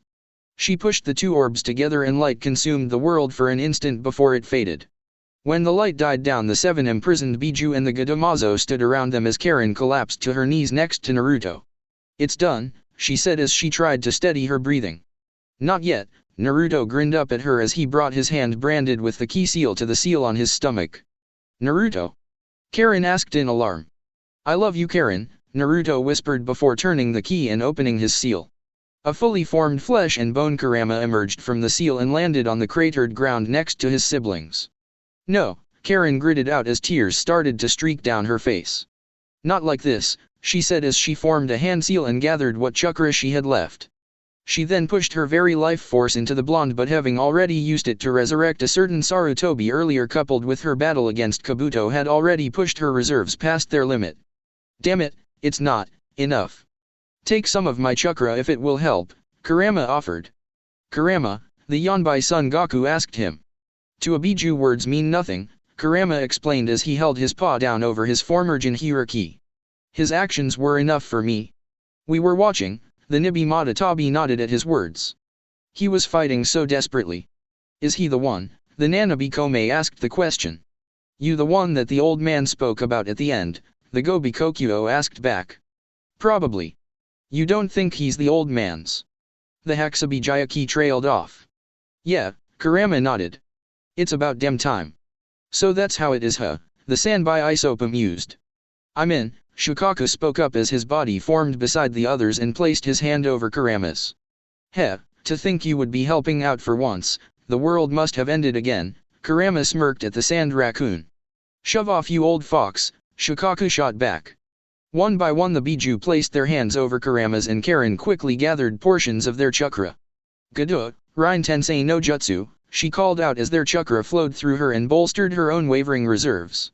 She flooded Naruto's body with the chakra she had gathered as a green glow encased him.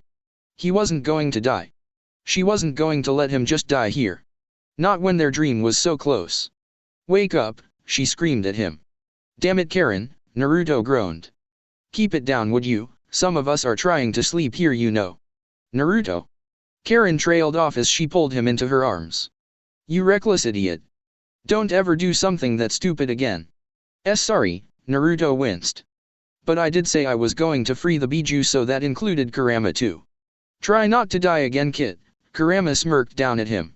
You're much more entertaining while you're alive. Thanks, Kurama, Naruto deadpanned. It's good to know that you enjoy watching my pain. Think nothing of it, Kurama waved off his words and grinned. You're a lot more laid back than you used to be, Kurama-kun, Matatabi commented with a purr. I wonder just how laid back you really are now. You two are siblings, right? Naruto blinked as he asked the fox. I mean, it's okay if you are dash. Naruto, Kurama spoke with a glare. Shut up. Okay. Naruto shook himself and tried to stand, only to be pushed back to the ground by Karen. Don't overdo it, Karen told him clearly. Sasuke? Naruto asked after a moment of silence. He's dead, Karen replied simply. Then you know what to do, Naruto said as he rose to his feet. Karen walked over to the fallen Uchiha and turned him over so he was facing the now cloudless sky. They watched on as unsealed a glass jar filled with water and removed his eyes one by one. She stored them in the jar before backing away from the Uchiha and setting his body on fire. They all stood and watched as the man once known as Uchiha Sasuke was burned away into ash and dust, the final mark on a man who was cursed by hatred. Goodbye, Sasuke, Naruto smiled sadly as his old friend finally found his peace. Let go home, Karen whispered as the flames cackled in the morning light. It had been a long night. Land of Spring, Yuki/Tsunade Hospital. Following the Battle of the Ten Tails and the end of the Fourth Great Shinobi War, the remaining Alliance Ninja and Zetsu forces were hunted down and killed by various Yuki ninja.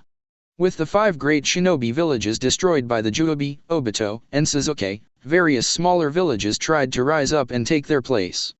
During this time Karen had transplanted Sasuke's eternal Mangekyo Sharingan into Naruto and with Kurama's help evolved it into the Rinnegan. It wasn't long before a fully healed Naruto led Yuki in an invasion of the mainland resulting in the conquest of the smaller warring nations. Those that surrendered joined under Yukigaku no Sado's banner, however those that opposed them were quickly crushed by either Naruto or Karen. The Biju went their separate ways after being released and scattered all over the continent. Shukaku had gone back to the desert in the land of wind while Son Goku, Kokuo, Seiken, and Komei all disappeared somewhere in the land of earth. Isopa went back to his lake in the land of water and Jayaki had returned to the Jinhiriki temple on Turtle Island. As for Matatabi and Kurama, they chose to stay in the land of spring and had taken up residence along the southern coast. Kano Amaru had taken a ship away from the shinobi continent saying that there were just too many painful memories for him there and so wanted to start a new life. He left after forgiving Naruto for the Ichibai attack on Konoha, having understood why the blonde Uzumaki did it, and disappeared into the vast uncharted ocean. Naruto was saddened that he wasn't staying but understood that he needed time to heal. Before he left, Naruto gave him one of his Hirei Shinkunao and told him that if he ever needed anything at all then just summon him. With the shinobi world finally at peace for the first time in decades, Naruto was about to face his greatest challenge yet. It was something that no man was ever truly ready for, but in the end this was what he had wanted since the beginning. He had always wanted a family and now he would finally get his wish. This was the refounding of the Uzumaki clan. This was the day he would become a father. The newly constructed Tsunade Hospital, named after the legendary medic Nin whom fought in the Fourth War, sat on the east side of the village. Uzumaki Karen, a now 26-year-old stunningly beautiful woman with long red hair, was currently in more pain than any male could possibly comprehend. "Naruto-kun. I'm going to kill you for this," she screamed at her husband as she practically crushed his hand in hers. "Why, you're doing great, Karen-chan," Uzumaki Naruto gritted out as he felt the bones in his hand break. At 25 years old he had settled into his new lifestyle as the leader of the shinobi continent. He was the Taken, the strongest shinobi of his era, and had surpassed even Senju Hashirama. Things used to be so simple when he was trying to save the world and free the Biju, but now things were different. He had to do paperwork all day long. Oh, the humanity.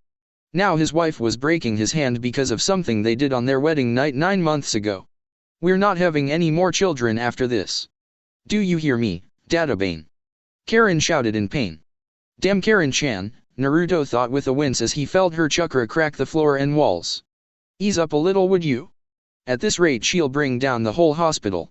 "One last push, Karen-sama," the female Dr. Haku spoke clearly without even flinching at the sheer amount of chakra the red-haired woman was flooding the room with. Karen screamed one last time before falling back on the hospital bed, breathing hard, which was soon followed by the sound of a baby crying. "Congratulations, it's a boy," Haku informed them as she called for one of the nurses to approach. "Let me see him," Karen said, clearly tired. "Here you go," Karen smiled as she handed the now clean baby over the new mother wrapped in a blanket. He had blue eyes and red hair with 6 notable whisker-like marks on his cheeks. "This is our son." Karen smiled with tears flowing from her eyes. "He's got your eyes. And your hair," Naruto smiled back. "Do you have a name for him yet?" Karen asked them. "Minato," Naruto answered for them. "His name is Uzumaki Minato."